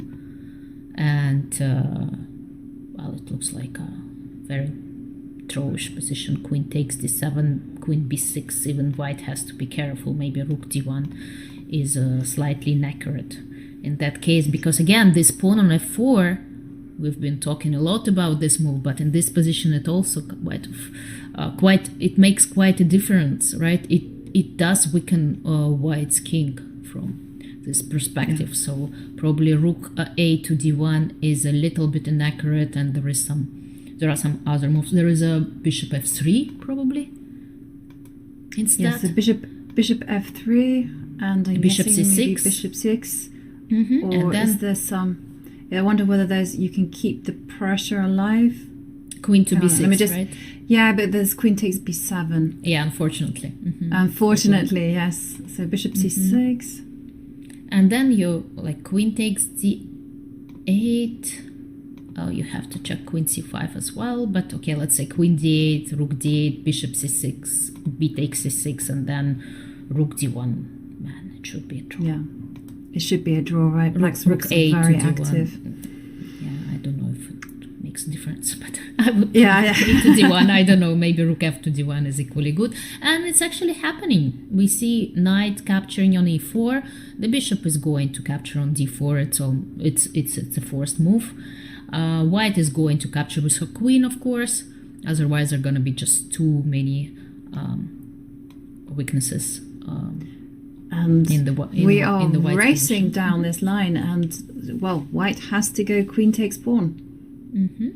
Because if you don't go queen takes pawn, if you try to be ambitious and move the queen somewhere else, then black simply plays queen b6. And, well, the pressure on e3 is just too much. So, Ju Wenjun, she's taking a pause, but yep, she was never going to play anything other than this move. And now Lei Tingjie's turn. Rook takes pawn. Yeah, feels Bishop c6. quite forced. Feels quite forced because, again, this pin, bishop d7, queen d8, might seem unpleasant, but rook captures on e3 with a direct threat, right? It attacks white's bishop, so it gives black this important time to unpin herself after white protects this bishop on e2. Yeah, and I don't expect anything else because, well, sadly, this queen on d5 is very strong and it's hitting at b7, and also you have ideas of rook a to d1 or rook f to d1. I don't know which one. Let's just put the rook a to d1, and there is all sorts of questions being asked. So black has to go on the offensive immediately. Rook takes e3. I'm just wondering if there's anything else that can be played, and because we see Lei Tingjie taking a pause. Well, you always want to like double check, right? She has so much time on her clock. There is, it's very important not to rush, even not to make like obvious moves fast. You know, I've had so many. I have so many unpleasant memories in a way when, for example, my opponent like captured my piece and I captured it back automatically because it feels so automatic. And then like the very instant when you capture back, you realize that you've missed something, and you start wondering why do you make those? Nothing should be automatic. You always should, you know, in classical chess, you have this time and you should use this time to just make sure that you're not missing some intermediate moves, some different ideas that just forget about automatic replies. It's not online chess, right? Yeah, you reminded me of this story that so we were watching Mickey Adams, UK's #1 chess player, play chess, and he literally had a mate in one. It was as simple as putting the rook on the back rank and delivering checkmate. Right. There was a pause, and he didn't do it immediately, and like we were just watching him and just thinking, why are you not playing it? And he played it like maybe after 1 minute, like and then afterwards it dawned on us that how many points do you think he saved or won because he hasn't made the obvious move quickly, he hasn't let that excitement get to him. And I think it is a good decision by Lei Tingjie to pause, but then she did play a very committal move, and I would have expected her to have this position all worked out. And there we see Lei Tingjie. I was wondering about that camera angle, what she was doing, but it's probably just contemplating or right. Well, I mean, she has 48 minutes, right? Why she should does. she? Because I was looking through my recent games yesterday, I think, and there was a game I played in the 10th round of the last Grand Prix in Nicosia against Polina Shuvalova, and it was a very complicated game and many mistakes from both sides. But then at the very end, I sacrificed and exchanged. And there was like it's an endgame already, and she captured my bishop with the idea that if I capture like her rook, she will like win back this exchange. And I had a very beautiful, she just captured my bishop with her rook, and of course I captured her rook with my rook, like automatically. Only like an instant, a second later, realizing that I had an intermediate. I could have attacked her second rook with my knight, and if she captures my rook with her other rooks, then I take her like rook that was attacked by my knight with a fork. And so like I win 2 rooks, like checkers motifs, like check and then take. And I thought at this moment that I just let the whole victory slip away, just like that, because I was like 2 pawns up, and okay, I sacrificed an exchange, but if I would win it, it would just mean that I would get a knight endgame with 2 extra pawns, and I was so disappointed and mad at myself by letting this chance slip away, that I was playing on like, just I couldn't stop playing, and I almost lost this game because of that. I couldn't agree on a draw later on where I should have, and just because being so mad, because of this automatic reply, you should always take this pause and just double check if you don't have something else. Sitting on your hands, they say. Sometimes it's a good advice. It is a good advice, and but sometimes the brain is cruel. Sometimes you think about something for a long time. I mean, I had this game against the Grandmaster, and I had the opportunity to make this beautiful queen sacrifice. And the funny thing was, it's like as soon as I make my move, I see that I can play my queen and sacrifice, but I've already touched my piece. I've already pressed the clock, and I'm like, why, brain, are you working for the 1 second after I pressed the clock? Why were you not working like 10 seconds before, when you could have stopped me from making that mistake? And the biggest then you mystery kind of in get chess, hung up. right? Exactly, and then you get hung up on that, exactly like you say. And I've had situations where I remember I was playing a Blitz tournament in the London Chess Classic, and my opponent hung a queen. I didn't notice, and I carried on playing, and then like my brain was like, wait, she blundered her queen, and then I could not get over that at all, and I ended up losing it's my better knight, not to see those missed opportunities. Yes, exactly, because then you start contemplating, and you just you can't play on when you realize that you've just missed a winning shot, and it's so hard. It's better to see it after the game. The rook is on e3. No. Rook, takes the pawn, and this is what we were expecting, because the rook does counterattack the bishop on e2. And now the position has fizzled out, and it all becomes, whether white can put some pressure on this d7 bishop, on this pawn, whether somehow she can coordinate her rooks into the center without liquidating into a drawn endgame. But it seems that white can actually win a pawn right now. Well, at least temporarily. She can play, Ju Wenjun can play bishop to c4. I was just considering that just now. Yeah, 2 pawns are hanging. The one on f7 and the one on b7. So it's like a double attack. Well, it's been on the board.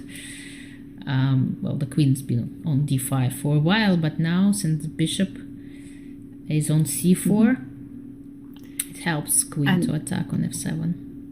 And we have to certainly investigate this. So the first move that I'm thinking about is bishop e6, offering a trade-off. Yes, exactly.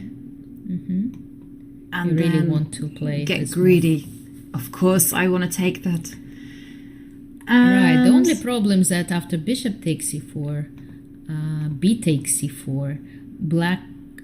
Actually, she can. I thought that there is no queen d4, like immediately, but in fact, black can't. There is. D4. I'm not saying it's a good move, but it's a possible move. Well, it gets wild, doesn't it?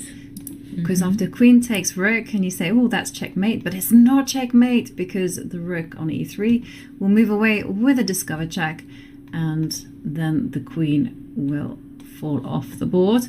So that is in fact possible. So queen d4, but there is no threat. It's not a good move, I guess, because of queen d5. Forcing. You managed to trade of queens. Yes, almost. Not forcing queen a7 is still possible, but then c5, and white keeps this extra pawn on the board. And that's kind of like the worst case scenario, because the rooks are going to get behind it, and once the king moves, that pawn will start advancing. And that's the last thing Lei Tingjie will want, is to lose in game 10, so close to the finish. No. That is not going to be the move she plays. So after pawn takes pawn, we've actually seen Lei Tingjie, she's very happy to abandon material in order to get activity. So I don't think she will be feeling stressed. But if I were playing black, I would be feeling stressed about how I would recover this lost pawn. How to do it. Yeah, exactly. White has an extra pawn. She wants to play rook d1. Right, because the back rank is quite weak. The rook on a8 is hanging. You start like analyzing something like rook b8, but then again it's like 2 pawns, and rook a to d1 may be played first also. Even nicer, right? And then you can capture on a8. a6, I'm sorry. Yeah, so the queen must move somewhere. And I don't know where to say it here. To f8, you don't really probably want to be trading. just... No, although it might still be draw, but who knows. Yeah, and bishop c4 played. It is happening. Because again, the engine, it shows like equality in almost all moves you can think of. Well, except the ones that we just tried. But although rook b8 does keep the equality according to the engine. But a few accurate moves are still required from black.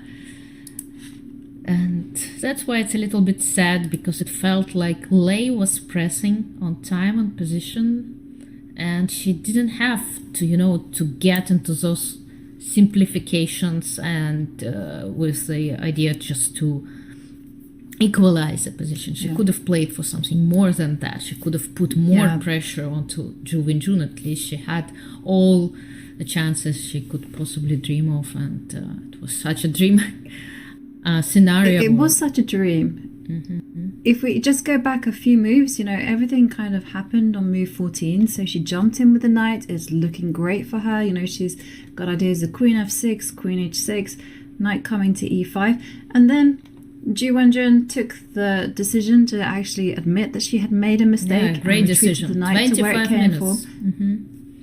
Excellent decision, because it completely somehow just set Lei Tingjie on a kind of very strange course of action. And here Lei Tingjie could have just built the position up. So rook c8, queen c7 was a really nice idea, provoking weaknesses from white.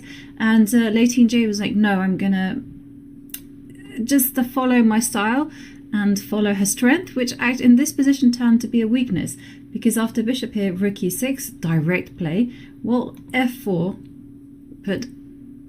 it just provoked Lei Tingjie once again to play some direct chess, just to resolve the tension on the board.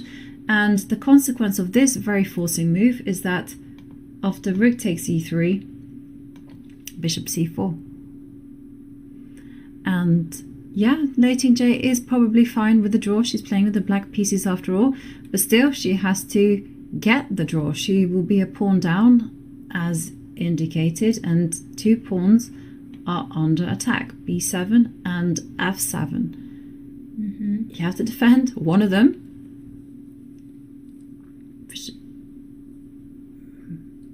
Well, I wonder whether her plan is she forced to go bishop e6, or can she give up the f7 pawn in order to put a bishop on c6? Well, I doubt it would be a good idea. It doesn't feel as black has enough time, to build up this initiative. Although, of course, you should consider such possibilities.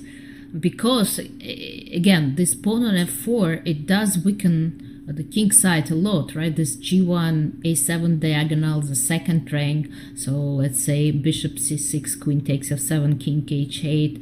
There are some ideas for black in the air, such as queen to b6, for example, if rook a to d1 is played, which seems a very natural move. Queen b6 might happen, and I mean, who knows, maybe the compensation is still enough for black to hold the game, although it does feel pretty risky. I mean, bishop e6, bishop takes c4, exchanging those light squared bishops feels safer in a way. Yeah.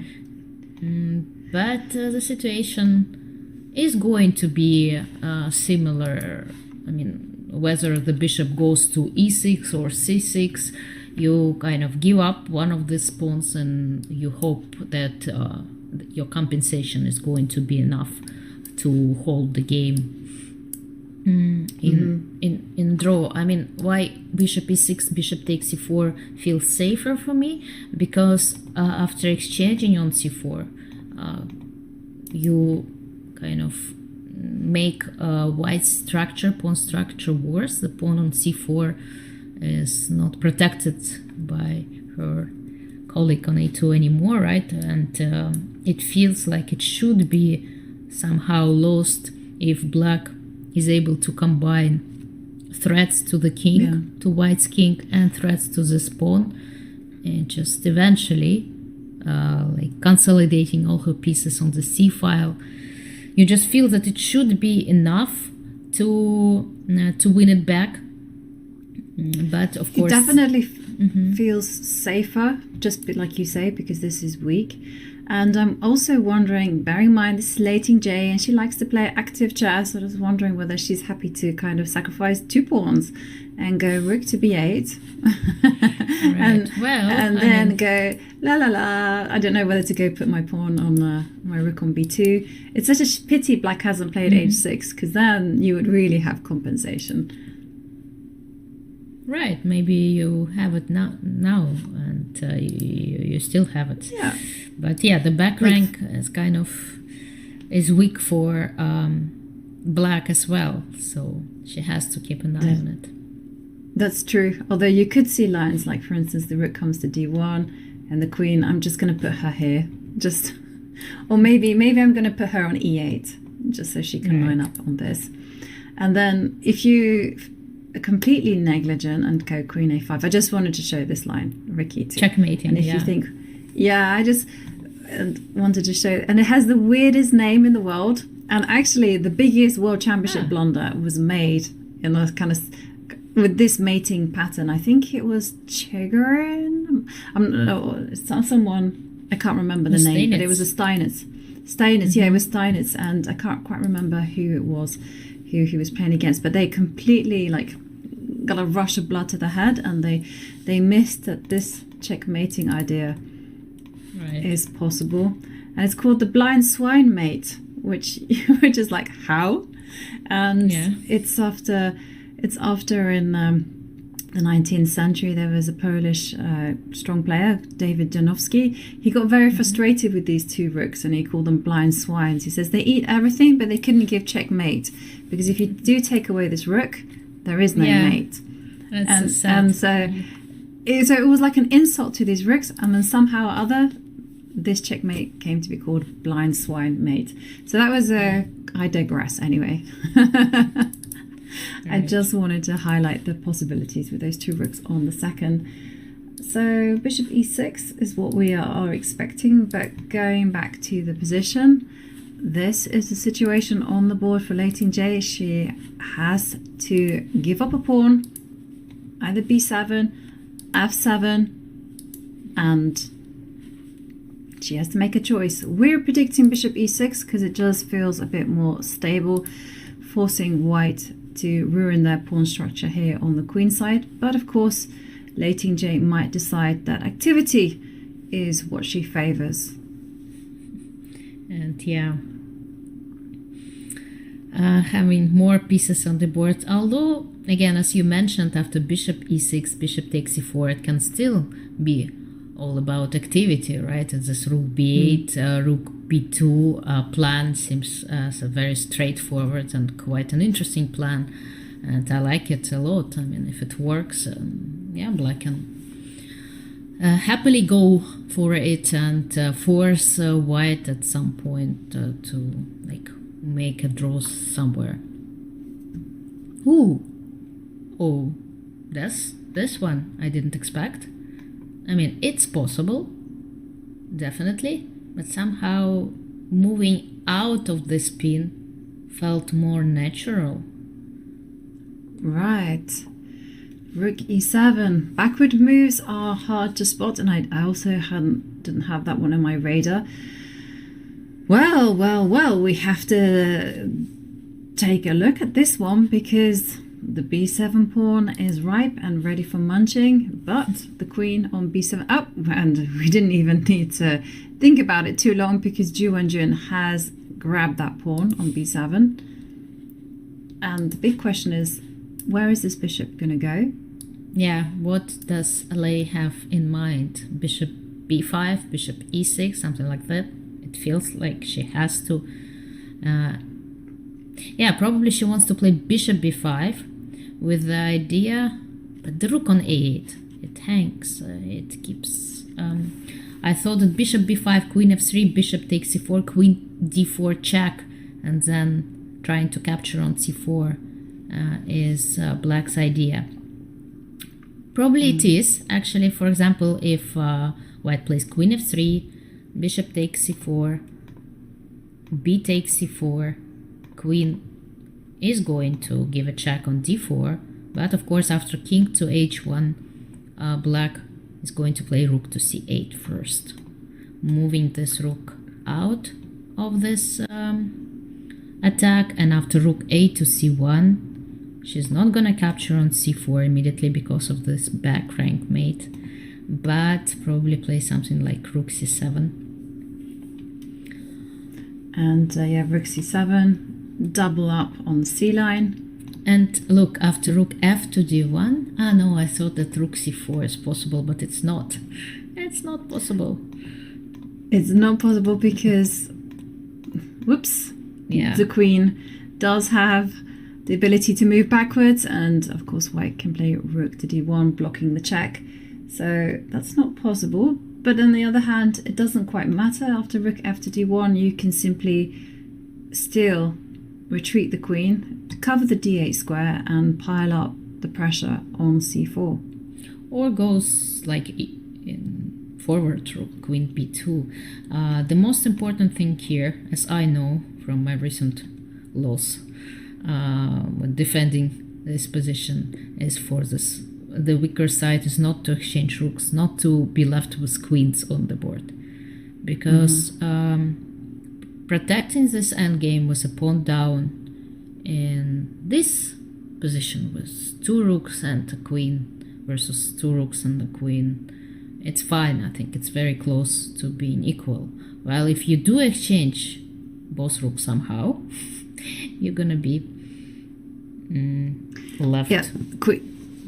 Queen endings are very difficult, and I agree, the queen is going to place herself mightily in the center, and the white king can hide itself. So you've got to always look in queen and... I'm doing back up to my old tricks again of clicking random squares and moving random pieces.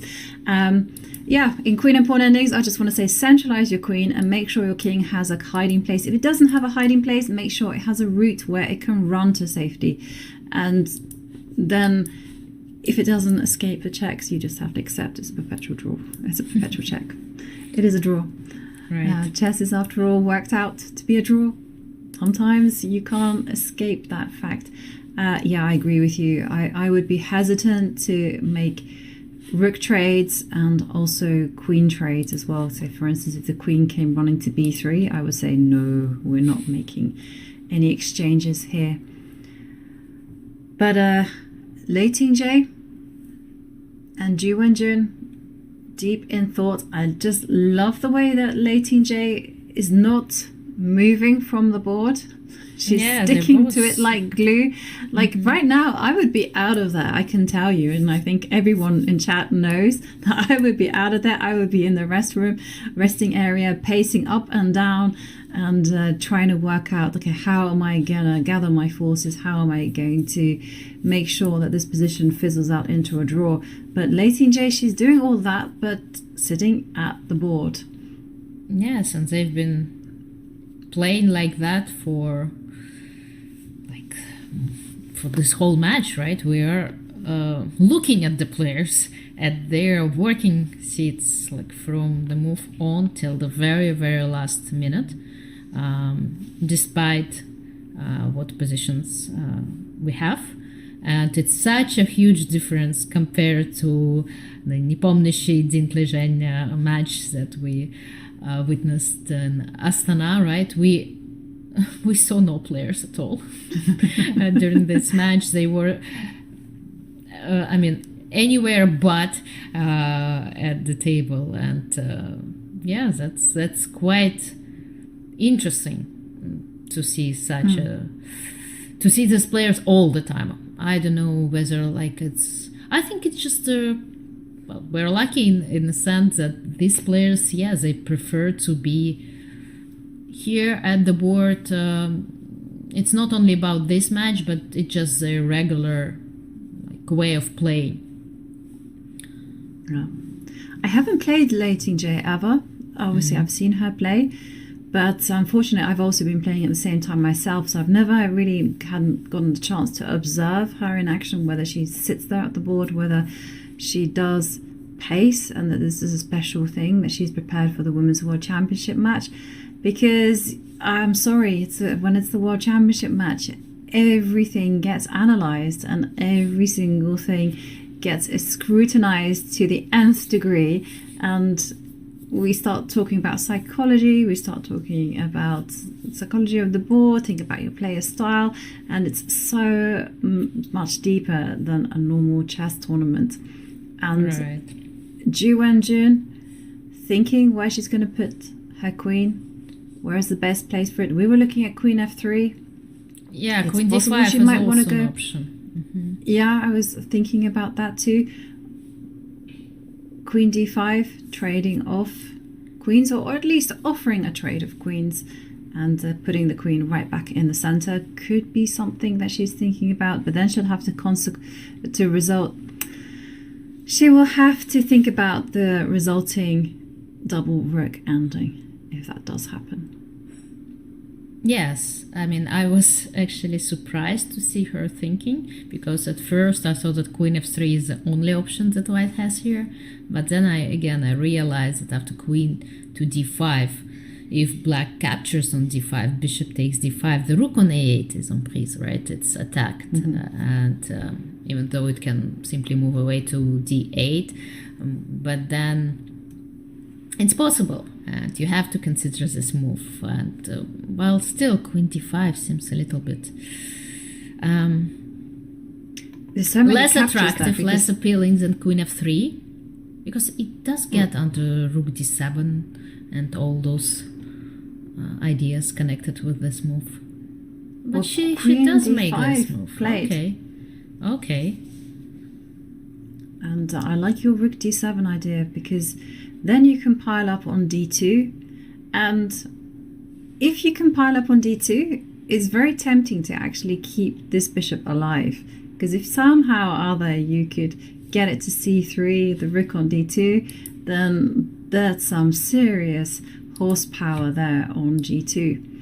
But okay, you know, this is a there little are- bit wishful thinking. Yeah, there are other ideas to consider, such as queen b6 check, king h1, rook d8. So trying to attack on the d file was another rook, also quite possible. So queen d5 does feel like it gives black some choice, then compared to queen to f3. But it can also backfire in a way, because you have so many interesting continuations to choose from. It requires a lot of calculation works and it is in a way more difficult than queen f3, bishop takes e4, which looked like a more forced line. Here, feels like you need to pick which one to choose. Queen takes d5, rook d7, queen b6, rook d8. Everything seems to be possible.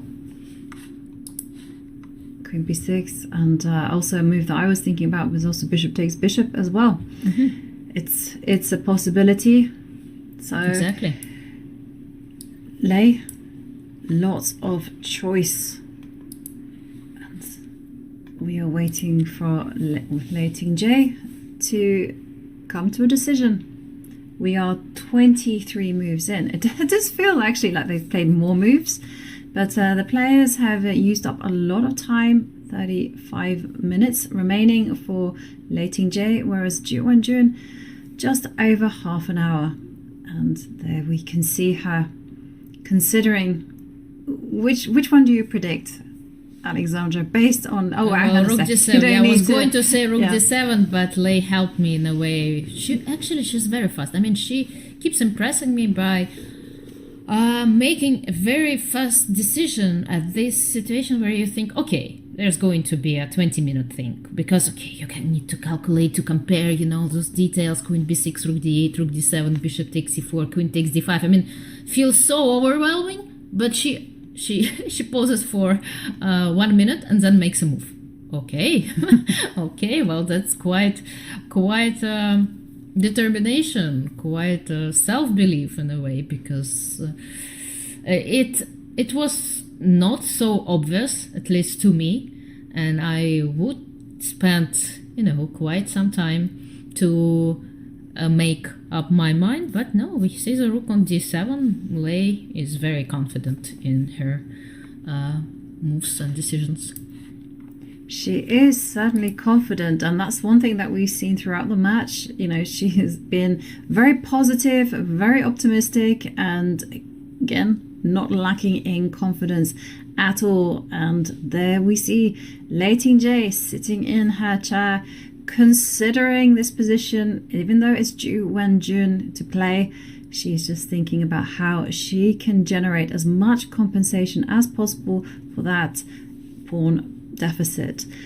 And Ju Wenjun, it is her turn to think about where she's going to retreat her bishop. And well, whilst we're waiting for Ju Wenjun to take pause, it's time to mention one of the most important elite events that's happening. It's in full swing. It is the Bullet Chess.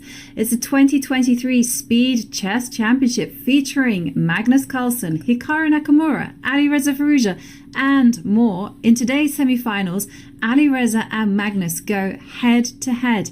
Who will come out on top in this clash of generations? And it's Hikaru Nakamura against Daniel Naroditsky. Can Dania take down the reigning champ?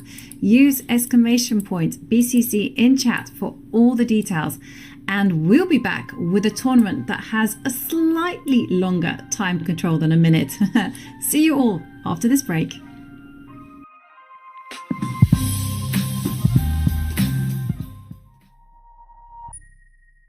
International Master Danny Wrench, Chief Chess Officer, back again with more chess terms here for you today.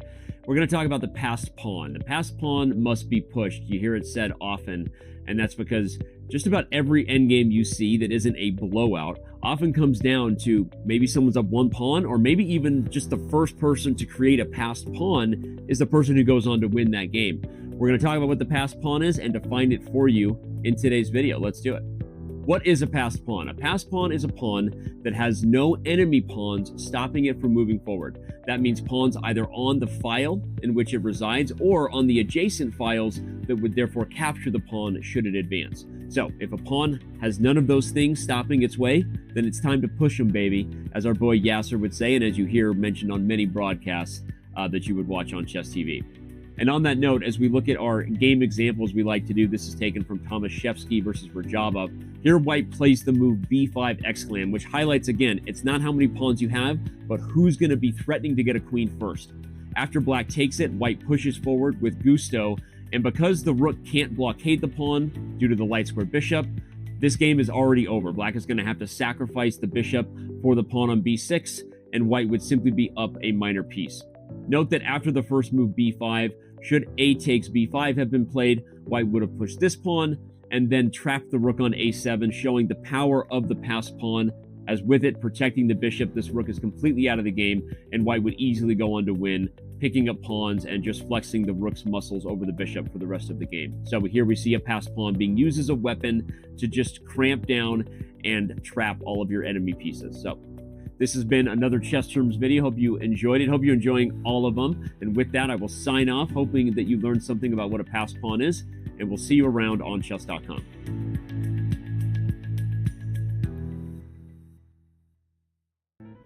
Okay, if I lose a game before I go to sleep, I have to play until I win. And once I win a game, then I will play another.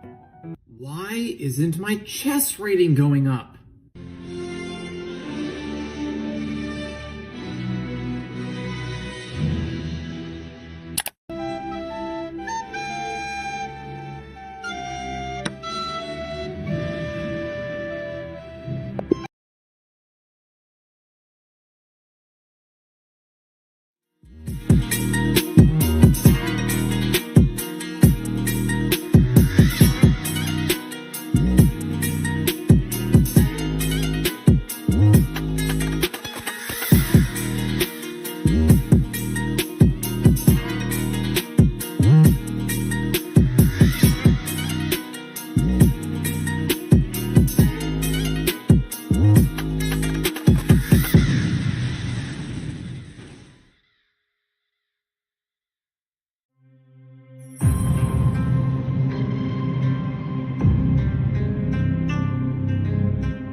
China, the world's oldest civilization, was born here. Thousands of years later, it is one of the world's chess powerhouses. For most of the past 30 years, China has held the most prestigious title in women's chess. The legacy of the Women's World Championship is rich. Menchik, Gaprindashvili and Chibananitsa, Kosteniuk, Si Jun and Ho Yifan. Now, three-time world champion Ju Wenjun is defending her title once more. After vanquishing the likes of Katerina Lagno and Alexandra Goryashkina, another rival awaits. Challenger Lei Tingjie had to defeat 3 grandmasters in matches herself to get here. In the first 2 rounds of the candidates, she took on sisters Maria and Anna Muzichuk and won. Then in the final, she beat former world champion Tang Zhongyi. And that's it! Resignation! Lei Tingjie, the winner of the 2023 Candidates Finals. Will Ju Wenjun defend, or will we have a first-time champion, Lei Tingjie? Half the match is in Ju's hometown of Shanghai, half the match in Chongqing, where Lei hails from. Who will win and claim their share of the €500,000 prize fund? Welcome to the official broadcast of the 2023 FIDE Women's Chess Championship.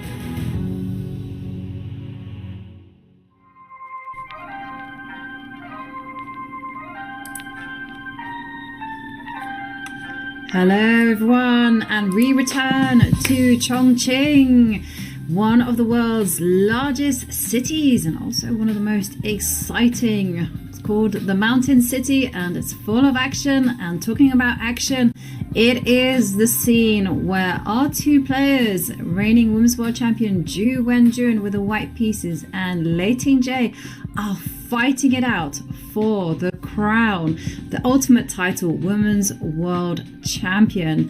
And we can see that Ju Wenjun, she does have an extra pawn, and we left the game just when Ju Wenjun was deciding where she was going to retreat her queen.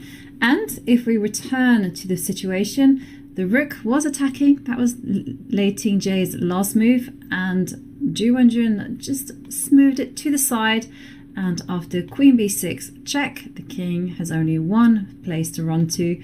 And after bishop takes bishop, we see a trade.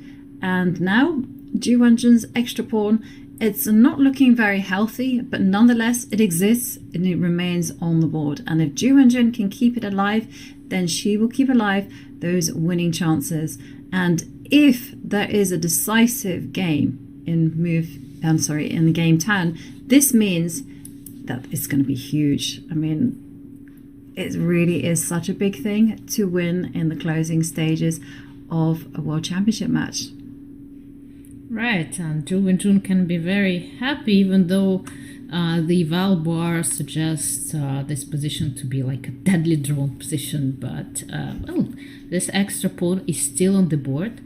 It's very safe for white to press, and black is required to make a few accurate moves. I do expect to see queen c6, by the way, on the board. I don't know, somehow I feel that it's in Lei's character to put the queen there, to have this idea of rook d2. But rook c8 is also a possibility. Of course, I mean, this extra pawn doesn't give white at this stage some significant advantage, but keeping in mind the opening outcome, right, and the positions that white had and the pressures that black actually had in the game, I think Ju can be quite happy with the current situation. And again, it's Lei who is required to demonstrate some precision, and because Definitely. an extra pawn is an extra pawn. It is. I completely agree with you. And it's the kind of position that we've seen Magnus Carlsen just keep applying pressure on the opponent, and they will eventually crack. Yes, it's true. Black will pile up on the c-pawn, and white will also do everything possible to defend this pawn. But at the same time, once there reaches this deadlock, then it is white who will make their series of improvements. And if she can position her rooks in a flexible way, maybe she even has ideas of kind of like going f5, f4, or maybe even, as we saw in the other game, going a4, a5, maximizing everything before she takes any active operations. And there we see queen c6 played. Yeah, you see, I feel Lei's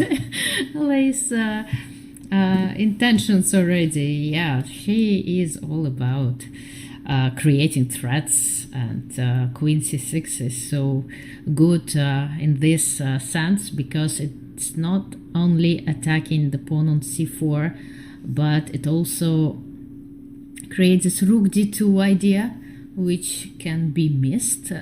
For example, if white plays rook a to c1, seems to be quite logical, but unfortunately it doesn't quite work here because of rook d2. And now white is in trouble because, okay, this pawn should be protected. It's still like equal, but it seems rook g1 needs to be played. Rook g1 looks very... Yeah, and you can also see how quickly things can turn. For instance, the rook can come to e8 and then can come to e2, and it's all guns ahoy on this little person, and that one is feeling the heat. And so you definitely need to deal with this idea of rook d2. Right. Rook d2. So yeah, what to do now? I mean, black's plan is pretty obvious. Rook Maybe you d2 have to. might be. I mean, maybe there is rook a to e1 possibility, with the idea after rook d2 to play rook e2. And if black captures the rook, then luckily for white, when she captures it back, her queen protects the pawn on c4, and the g2 square is protected. So that feels as a nice continuation for white. And we also have to keep in mind that after rook a to e1, white is threatening to give a checkmate on e8, right? And that's a really important point, because after rook e2, you can't. Yeah, I like it because I don't really see other options, to tell you the truth, for white. I mean, of course you can play queen to e2, but it looks rather passive, right? To bring your queen back to e2, and just doesn't feel right if you're trying to play for a win. Rook d1 also doesn't quite work, because black can simply capture on d1 and capture on c4, like equalizing completely. Rook c1 we already discussed. Rook is going to be met with rook d2. Doesn't address the problem, And again, queen e2, queen c3, it's possible. Like queen c3 is also possible to play, but it just, I don't know, it the doesn't queen feel is right. so well placed here on e5, and it doesn't feel like you should be retreating it from such a beautiful square. Oops, not there. Exactly. Just because, and immediately, black can play. I don't know whether you should take some time out to go h6, or whether you should immediately go rook d4, but it feels like black's plan is very simple, just to go rook a d8 and then come down to d2. Or just triple your pieces on the c file, get this pawn back, and agree on a draw. h6, I like this move a lot. Even after rook a to e1, h6 feels like a possibility just to get rid of all those back rank checkmating ideas, just to be sure. The small window never hurts, and it does feel like black has time to make this move. And if it's true, then I think black should spend some time to get out of this risk. I do have one question though. So say moves after h6, and we actually have something on the board. So it's not rook a to e1, but it's rook f to e1 with exactly the same idea of threatening checkmate. Be careful, Lei Tingjie. Don't get greedy, because your king is vulnerable. Now it's not really a possibility, but I did wonder about this idea of going f5, f6, and trying to crack open the king side there. But Ju Wenjun didn't believe in it, and if you don't believe in it, you don't like it, then you're not going to play it. And we see those ideas can be appealing. Rook ac1 is her idea, and get the rook behind the pass pawn and clamp down on the c pawn. Yeah, so f5, f6, those ideas, of course, they kind of tempting in a way, but it just feels a little bit slow in this situation, because pawn on c4 is hanging, and just doesn't feel that you have all this time to make this plan come true. Well, exactly. Ju Wenjun is preparing to meet rook d2 with rook e2. Although now, when I am saying that, I thought to myself, maybe she is considering queen e4 also. But rook e2 or queen e4, somehow protecting this pawn on g2. And she keeps this rook on a1 to be able to play rook c1, later on. And to support her c pawn, we know that the best place for rook is behind passed pawn. Your own passed pawn kind of protects it there and pushes it forward. So that's why she keeps the rook on a1 to be able to play rook c1. And it's a nice idea. h6 is on the board, yeah. h6 is played, and yeah, I saw some comments about difference between f6 and h6. Yes, f6. It's same with f4, right? It does weaken the king a little bit, and while the queens are present on the board, it might backfire at some point. I mean, it's still possible, but h6 feels safer for the moment. Yeah. For sure, h6 is the safer.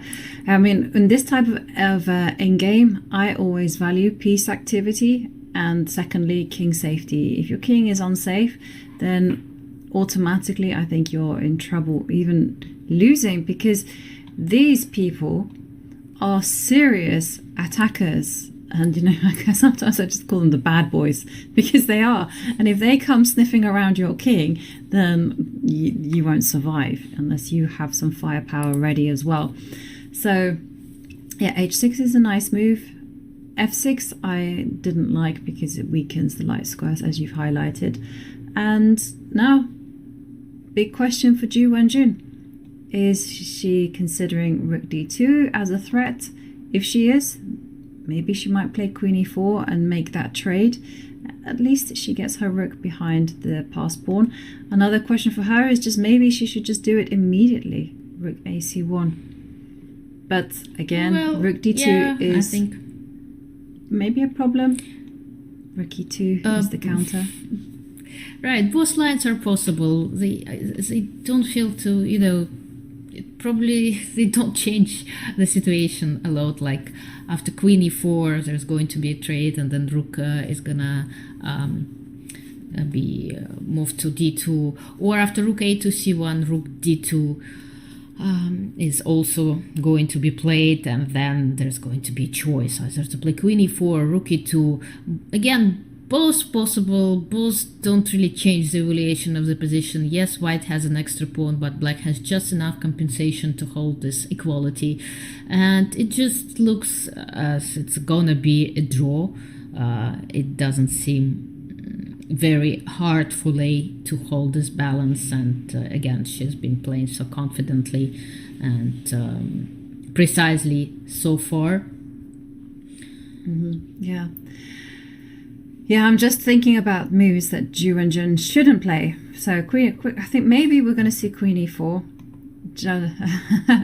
But are moves that she should not do that could be like a pitfall, for instance, like rook ac1. I spotted one, which was the key, and then rook d2. Good. Because it's quite hard to say what shouldn't be done. I think almost any move is fine for white. Exactly. Yeah. Well, one thing you should not do is you should not panic and go rook takes rook.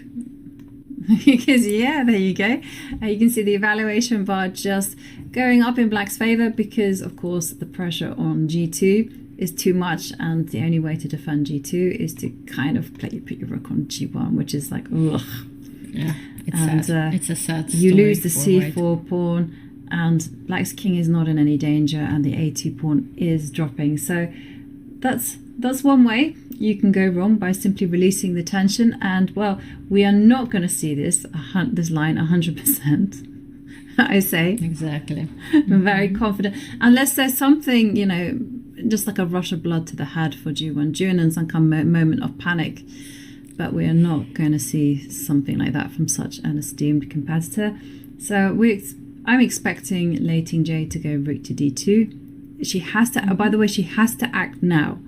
Because if she doesn't act now, say for instance she just goes rook ac8, then okay, white will take measures to kind of defend the second row, and also you have ideas of pushing c5 at the right time, and it feels like white is slowly, little by little, going to take control. So I'm expecting Lei Tingjie to strike and put the rook on d2, threaten checkmate, get the pulses racing. Of course. Yeah, something, I mean, similar to the line that you proposed may actually happen, with the only difference that after rook a, c1, rook d2, rook e2, rook a to d8, white, of course, is not going to capture on d2, but instead she's gonna make a move, something like h3, protecting the first rank to be able, after rook d1, to capture on d1 and move her king away. But again, in that case, black is going to take on c4, queen takes c4, something like queen e8, queen e4 might happen, and draw and this would be over soon. Well, soon. Soon, on move 40, yes, as we know. Or a threefold repetition somewhere before. Well, these two are notorious actually in playing the long game, so there is some strategy involved, because I'm sure they would have normally just made eye contact, gone draw, and on to the next game. But these two, they take their time, they make their deliberate moves, and then only when it's like king versus king, or there's no chance for anything other than a draw, do they sit there and agree it. So there's a bigger plan, is what I'm trying to say, at stake here. Yeah, they're not in a hurry to get back to the hotel room to prepare for the next game. Yeah, they do enjoy themselves right here and right now. And I'm not sure whether you've already discussed throughout this match the chairs, the choice of the chairs, because it's been rook a to d8 is being played, not to rook d2 immediately. A little bit surprising in a sense, but getting ready to play rook d2. A threat is more dangerous than the execution, right? Yes, and of course rook e2 will be met by rook to d1, because white does have problems on the back. Yeah, and then when it comes to the chairs, it is certainly kind of an interesting point, because again, the World Championship match is the only, and the candidates as well, where you can get to choose your chairs. Yeah. And I remember the story that some people didn't like the chairs of the candidates, the one that got postponed, because the seats were just too comfortable. And they needed something else. Yeah. What's your preference, for comfortable chairs or for... it's hard to say, but I like when you can adjust the height, because sometimes it's just too low, and I have this habit that comes from my childhood to put my knees, behind. I just put I'm sitting on my knees, and it's so uncomfortable, and sometimes when you have handles you're not able to do that, and it gets things complicated. So as long as you can put a chair higher, I think it's fine for me. That's a good point, because we all have interesting seating positions. Like for me, I love to sit cross-legged, but I can't do that at chess tournaments, because everyone would just be looking at me like weird. But okay, that's actually why you see me, sorry to the producers, that's why you see me moving around a lot, because I'm sitting cross-legged, and at some point my knees are going, "You're not young anymore." Yeah. And so I'm like, okay. And you need your chair to spin around. I hate it when the chair spins around. Why? Because I am like a child, and I will want to spin around as well, and I fidget, and goodness me, it's distracting for everyone involved. Exactly. Funny. I've never seen players, turn around, make.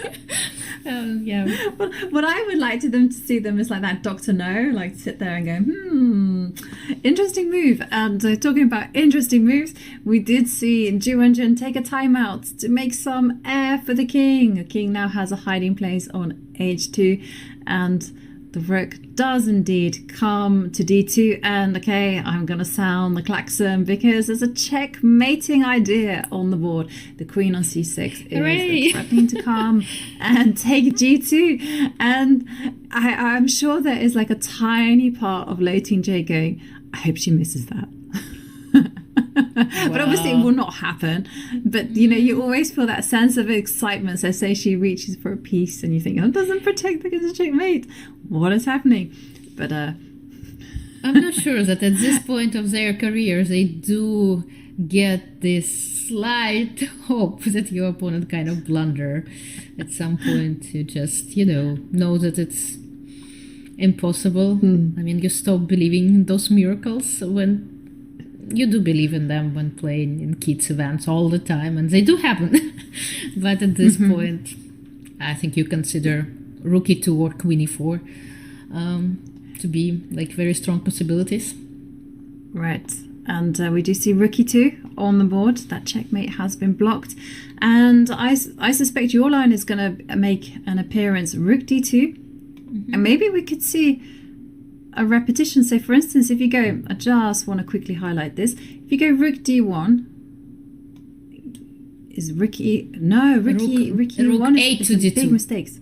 No, queen e8. Wait. How? Yeah, because I guess it's rook c1. You It's just a style take on chestnut. c1. Okay. You just take on c1 and then bam, rook d2. No, rook g1. No, rook 8 to d2. No, rook 8 to d2 you go. Queen e8 is not possible because queen takes a8 and the rook is pinned. I forgot about it. I'm sorry. Okay. Yes, so rook yes. 8 to d2.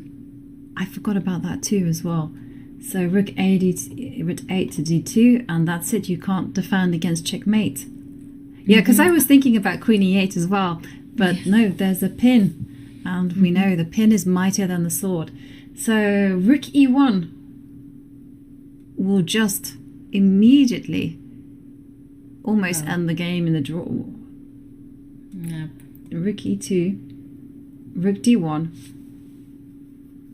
Because you have to take, and then the c-pawn will fall. And we've seen this line, and this one means that the game will be finished very soon. Unless there's some tricks. Am I missing some tricks like queen b8 check? Well, king h7, rook e8, but yes, you're kind of threatening to give, but just a check, I think. And you should also remember about your own king, right? Let me see. Okay, the rook is on d1. Yeah, rook is on d1 check. And rook takes rook forced, as we saw. And now the king is going to slide up to h2. But Ju Wenjun, again, being very deliberate in her choices, taking a pause. She can also play rook e1. Exactly. Intercept the check. Exactly. Rook e1 is also possible. But it doesn't, again, change the evaluation of the position. Black holds in many ways. Rook e1, queen takes e4 seems to be the easiest one. Yeah. And how would you be feeling, right, if, okay, king moves up to h2. So she had the white pieces once again neutralized by Lei Tingjie. She hasn't managed to pose too many issues. Yeah, actually, she should be happy about this draw. Like, she had those unpleasant moments where she did spend a lot of her time, but did find, well, quite. I mean, she did require to find very difficult moves, such as getting back to d2, like accepting her own misplay. The move this before. Is the moment. And it's this is a the very moment. difficult psychological decision, yes. Exactly. This is the whole point. Like she played knight 2 to f3, thinking that she's going to go for the long-term grind. And after knight e4 came, after a think of, 20 minutes or so. 24 minutes, something. She just had the courage to make the best move on the board, probably, and that's to play knight to d2. And that managed to confuse Lei so much that Lei tried to force things with knight takes knight, and then rook e6, and then here again f4, a very difficult also resource. Move. Yeah, very difficult move to make again psychologically, because you do understand that your pawn on e3 is getting weaker, but you kind of weigh in all the pros and cons of this decision, and definitely the position of the king side and white's king being ready to get attacked by black's pieces, it all indicates that this move just must play decision here. And yeah, she did play f4, and somehow Lei went into all those simplifications after bishop c5. But I was impressed by this, that Lei Tingjie just calculated that these simplifications, and she anticipated that after these trades, bishop c4, that she had more than enough to secure a very comfortable draw. Again, I think very accurate game played by the two of them. And if I were to scroll down, hang on, let me have a look on the chess.com accuracy thermometer or whatever it's called.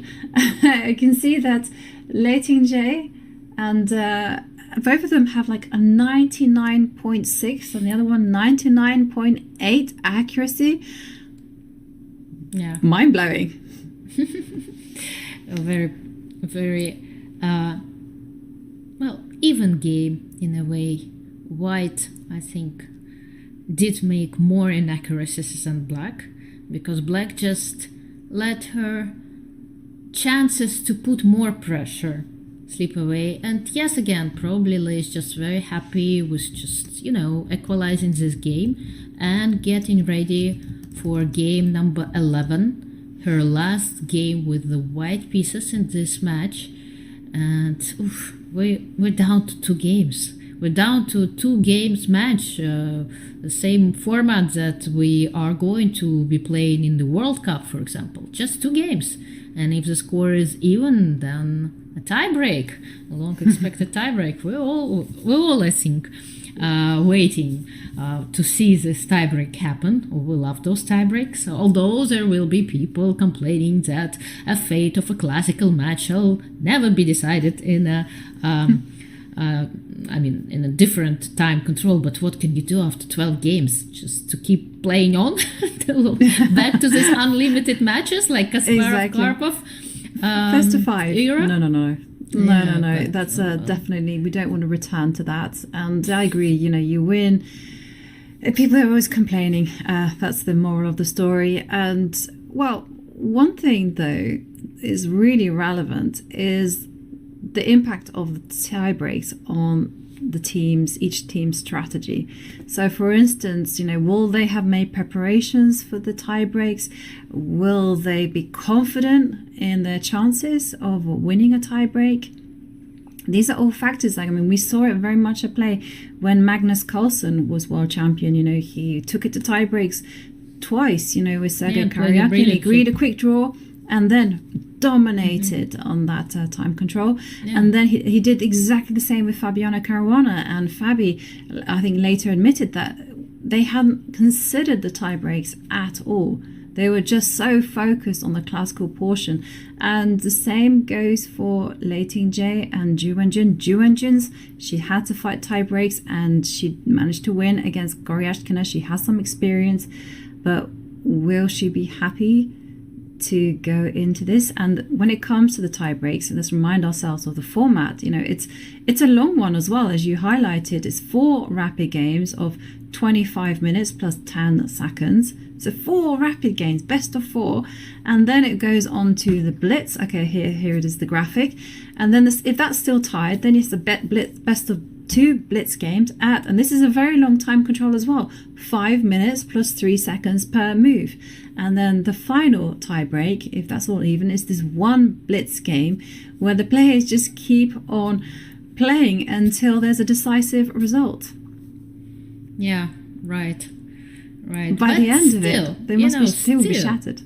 Yeah. Yes, it's a very exhausting format, of course. A tiebreak, it's like, it's okay, but still, 2 more games. We don't count this one. 2 more games to go till this tiebreak, and many things are gonna happen.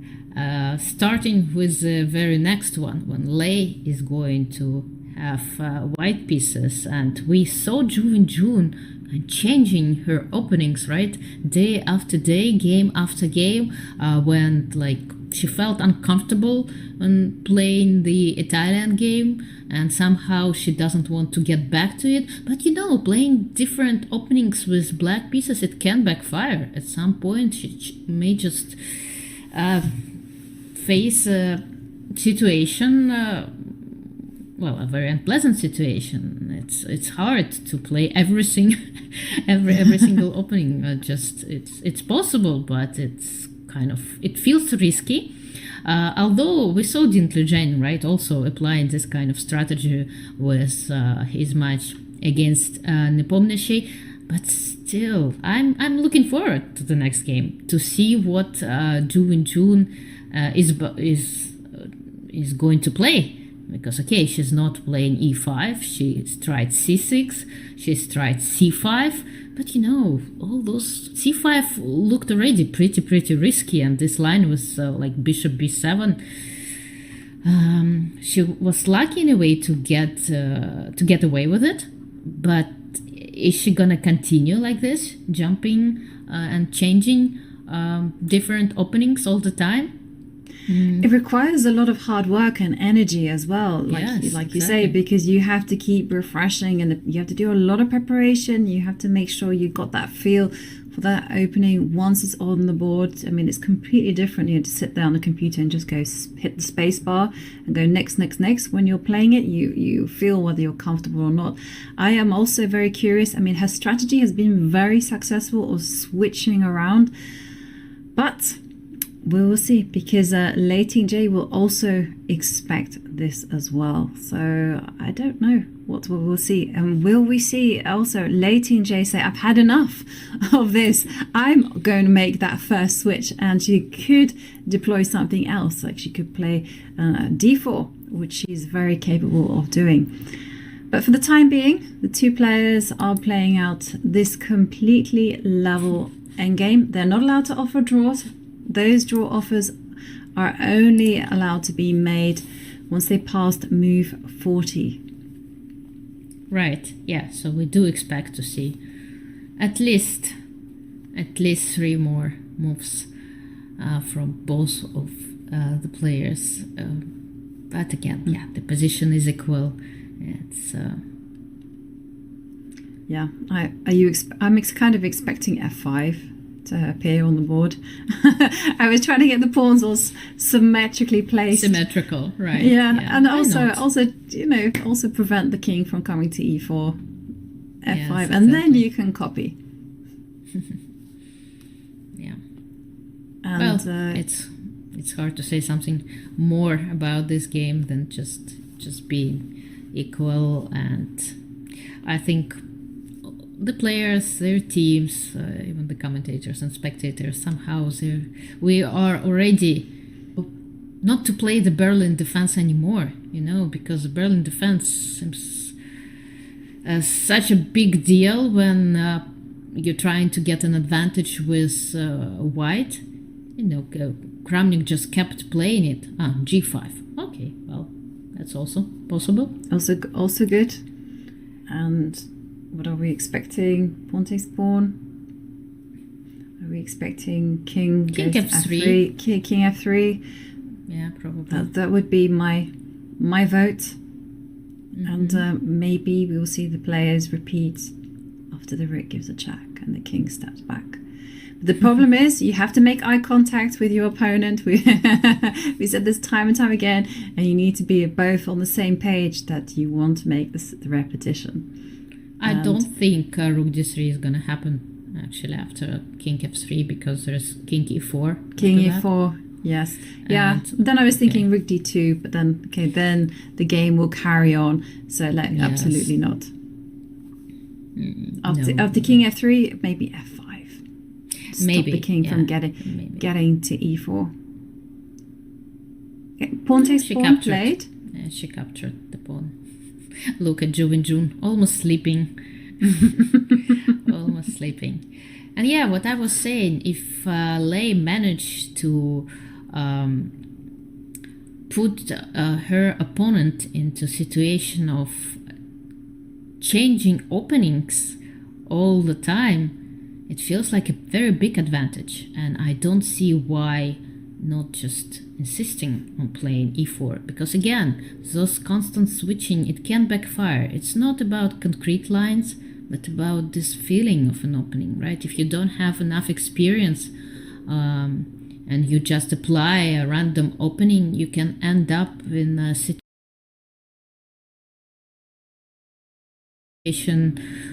which you're not very familiar with, and your pieces just will not behave properly. They will go on in different directions that they're not supposed to go.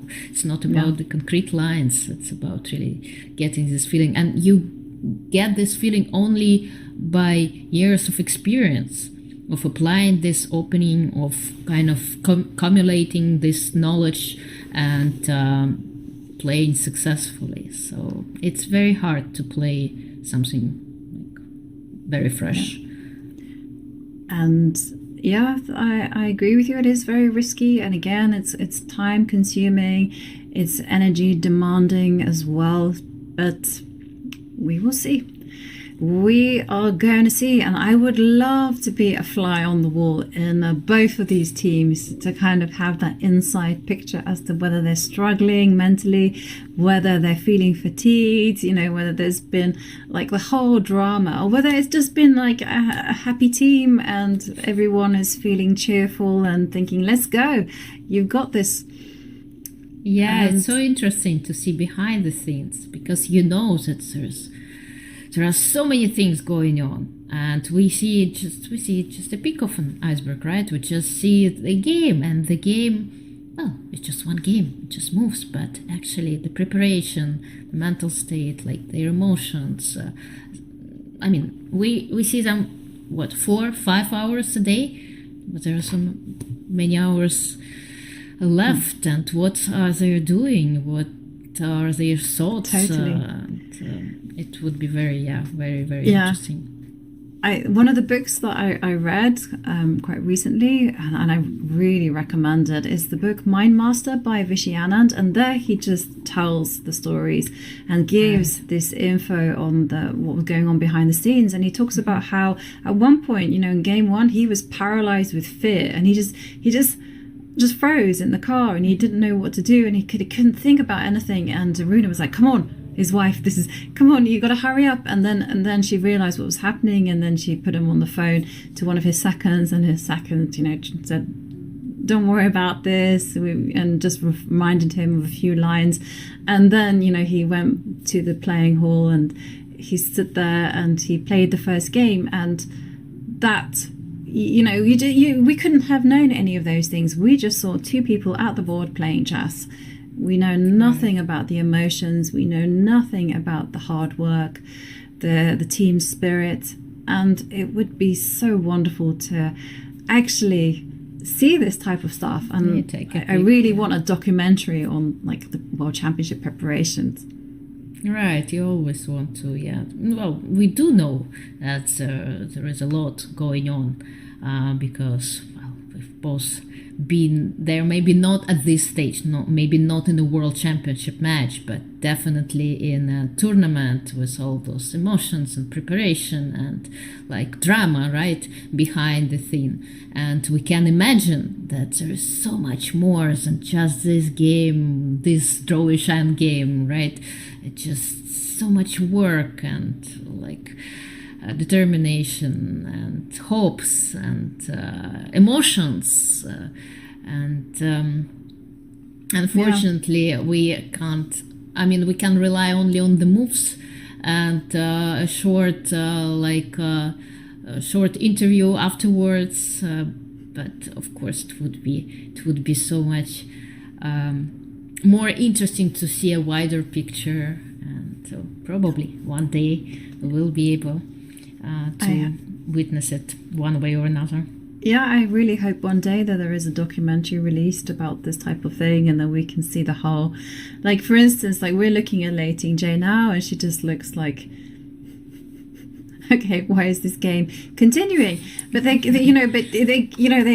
if we had this documentary, we could see the teams, the seconds, and going, oh no, she had a really bad night's sleep. She couldn't sleep. She was feeling restless, and this is incredible that she's actually got to this stage, and and just gotten herself together to easily neutralize Ju Wenjun. And then again, the shoe would be on the other foot, and then we could see, oh no, Ju Wenjun, she at the last minute, she decided to play this particular variation. Everything else was just... Something like this, a documentary, a Breakpoint documentary on Netflix that's been released about tennis or something similar to chess. Would be amazing, of course, for us chess players, for all the chess spectators, to have a wider picture, because sometimes it feels like chess lacks a little bit of emotions. It's so hard to open up this, to show the feelings, the pressure, and people just imagine sometimes that it's so easy, to play chess, just moving pieces around on the board, and there is nothing really behind it. But in fact, there is so much behind it, and you've been there. There really is. Yeah, you feel like you're sharing it. Exactly. Like I remember my mother calling me up not that long ago, and she said, "Yovi," she said, "is it true that the players have got 20 moves of preparation worked out?" And I said, "Yes." And she looked at me and she goes, "How disappointing." Right. She thought they'd been freestyling from the beginning. I was like, no. No, everyone has put in work. Everyone has put in some ideas. And there's creativity. There's sometimes hours and hours just to come up with a single move.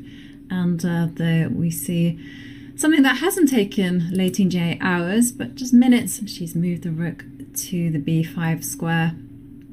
Yeah, and giving such a long stare. Oof, yawning. Ju Wenjun is yawning. Yeah, not the most exciting end game. Yeah, I agree. Yeah. Well, they've passed move 40. Draw offers are now allowed, but something tells me, and I also saw chat saying the same thing, something tells me there's not going to be a draw offer. Right. As I played this game, okay, you are going to be the one to offer a draw. I'm not doing this dirty work. Yeah, I'm waiting for you to offer a draw to finish this game. And Lei gave such a long stare to her opponent after rook b5, saying, okay, come on, make a move, offer a draw.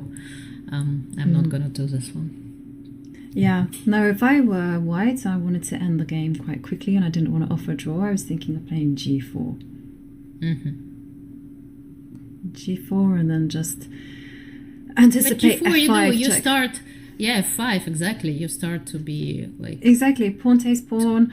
Rook takes f5, and then you worry about this rook f4 and the pawn on h3 being weak. No, you don't want to make g4, just in case, it can backfire. The pawn on h3 is just weak after that. You don't want any extra weaknesses. If you want to make a draw, wait, king f3. Come on, we've been there. Rook d5, king d4. Here comes the threefold repetition. But the problem is that she could want, after king f3, she might want to go f5. And she'd go, yeah, you take a step backwards, go forward. And then I go forward some more. And I mean, the mind games continue. How to get that quick, easy draw. Difficult. Right.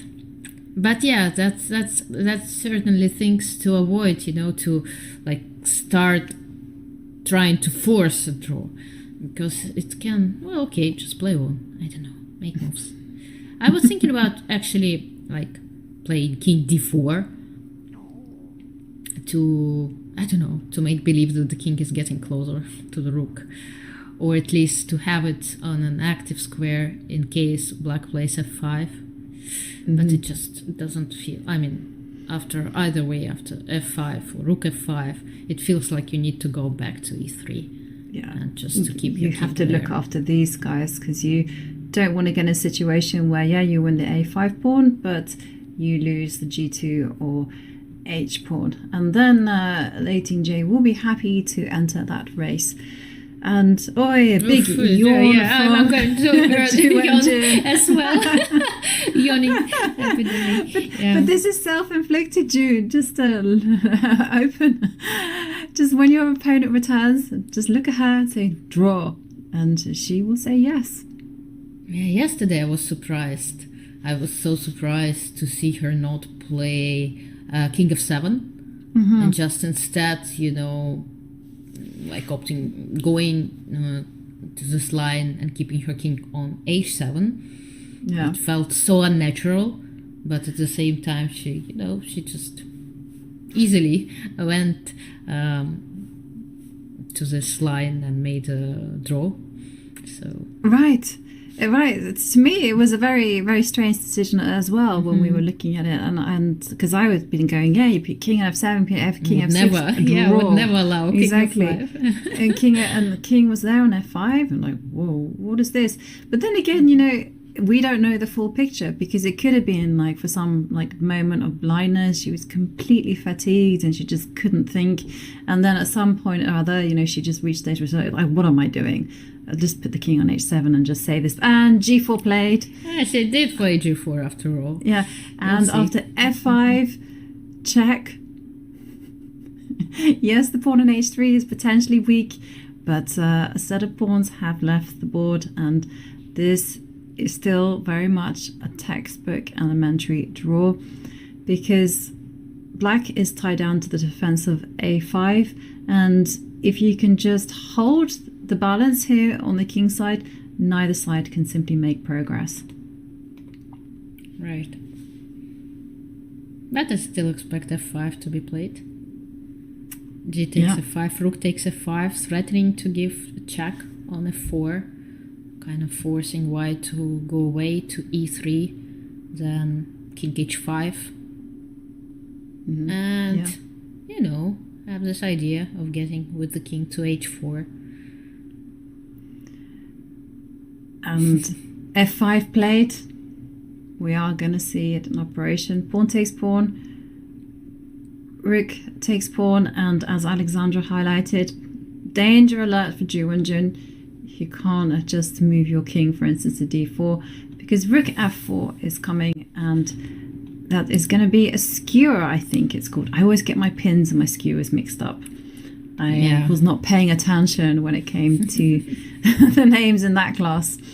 And rook takes f5, king e3, taking a step back.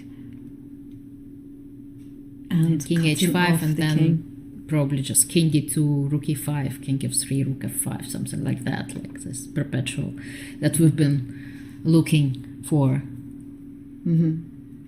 Some moves already. Maybe they can do it now, right? They can go rook e5 check, but maybe I'm being a bit too but harsh. king h5 kind of feels like it exactly. I require white, to make one more accurate move, because if you play king e4, then I won the game. About talking about miracles, right? Yeah, you can't agree a draw was that trick. Still very much in the board. Yeah, I agree. Keep the game alive. And exactly. You're learning from the best we're reading here. their minds easy. There are no secrets to us anymore. No secrets. So kind of very well prepared to play against Ju Wenjun and Lei. We know what to expect. Can you too?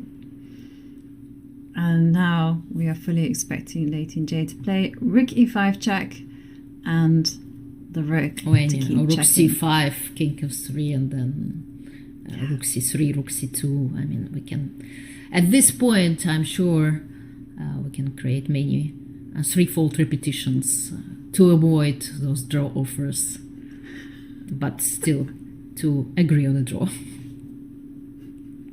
Maybe they don't know that they're allowed to offer a draw. I'm sure they do by this time. But if you offer a draw, you kind of lose this game of draw offers. Okay, rook. Okay, now. Yeah, here we go. Here we go. It's happening. And Okay, so everyone is asking, like, what is the reason to not offering a draw? I like playing chess. I like playing chess. Make as many moves as you can. It was, actually on that subject, some people have kind of made a personal and even some case public pledge that they are not going to offer draws. And they would rather the game finish in this threefold repetition. And there we see the players checking. And we have a handshake. And yes, game 10 finishes in a draw. There is still nothing that can separate these two. Ju Wenjun with the white pieces. She's the reigning 3-time Women's World Champion. But a challenger is toe-to-toe on the same score. And so everything could be decided in the final 2 games of the 12-game match. Wow, it's been an incredibly tense situation so far. Lei Tingjie will start game 11 with the white pieces. And Alexandra, what can we expect from Lei Tingjie? Well, yes, it's getting we're getting there. We're getting to a possible tiebreak. The score is even, just 2 games to go. 2 games with classical control are left in this match, so the tension is just enormous. The pressure is there, and I'm looking forward to those final games. I'm not going to be commentating, but as I said earlier, I expect Lei to open her final game with the white pieces with e4. No reason to really change, since her opponent keep changing all the time, and it feels like a significant advantage for white at this stage. I don't know what opening we're gonna see, and well, that's exciting. Just 2 games and a possible tiebreak. Of course, we keep our fingers crossed. Is there going to be I think tomorrow, right? Tomorrow, the International Chess Day, the players are going to celebrate preparing for their final 2 games and a possible tiebreak. So it's going to be a free day in the match tomorrow. And then, And then everything will start to matter, as you pointed out. 2 games remaining, just 2 games. And then, as you say, tie breaks to decide everything. And take a look at the schedule. So tomorrow is a rest day for the players. I mean, this has been a very long event. The players must be exhausted by now. But on Friday, the action will pick up again as we see Lei Tingjie face off with her final set of white pieces against Ju Wenjun. And then the final classical game will take place on Saturday, July 22nd. And if the match is still tied, well, it means on Sunday, tie breaks are the name of the game, as the players someone will be crowned Women's World Champion. And Alexandra, this is her final time commentating with you, and it's been an absolute privilege. It's been a real pleasure to hear your insights, your opinions, and of course, it's been a lot of joy. And tomorrow is a free day, and I would also like to thank everyone at home for watching. But the big news is that the match is still at a gridlock. It is even. Everything will be decided in the final 2 games of classical chess. Will there be tie breaks? Well, you'll have to tune in on Friday at 9 a.m. Central European time, same place, to find out what exactly will happen. You don't want to miss this. And thank you everyone for watching. Thank you.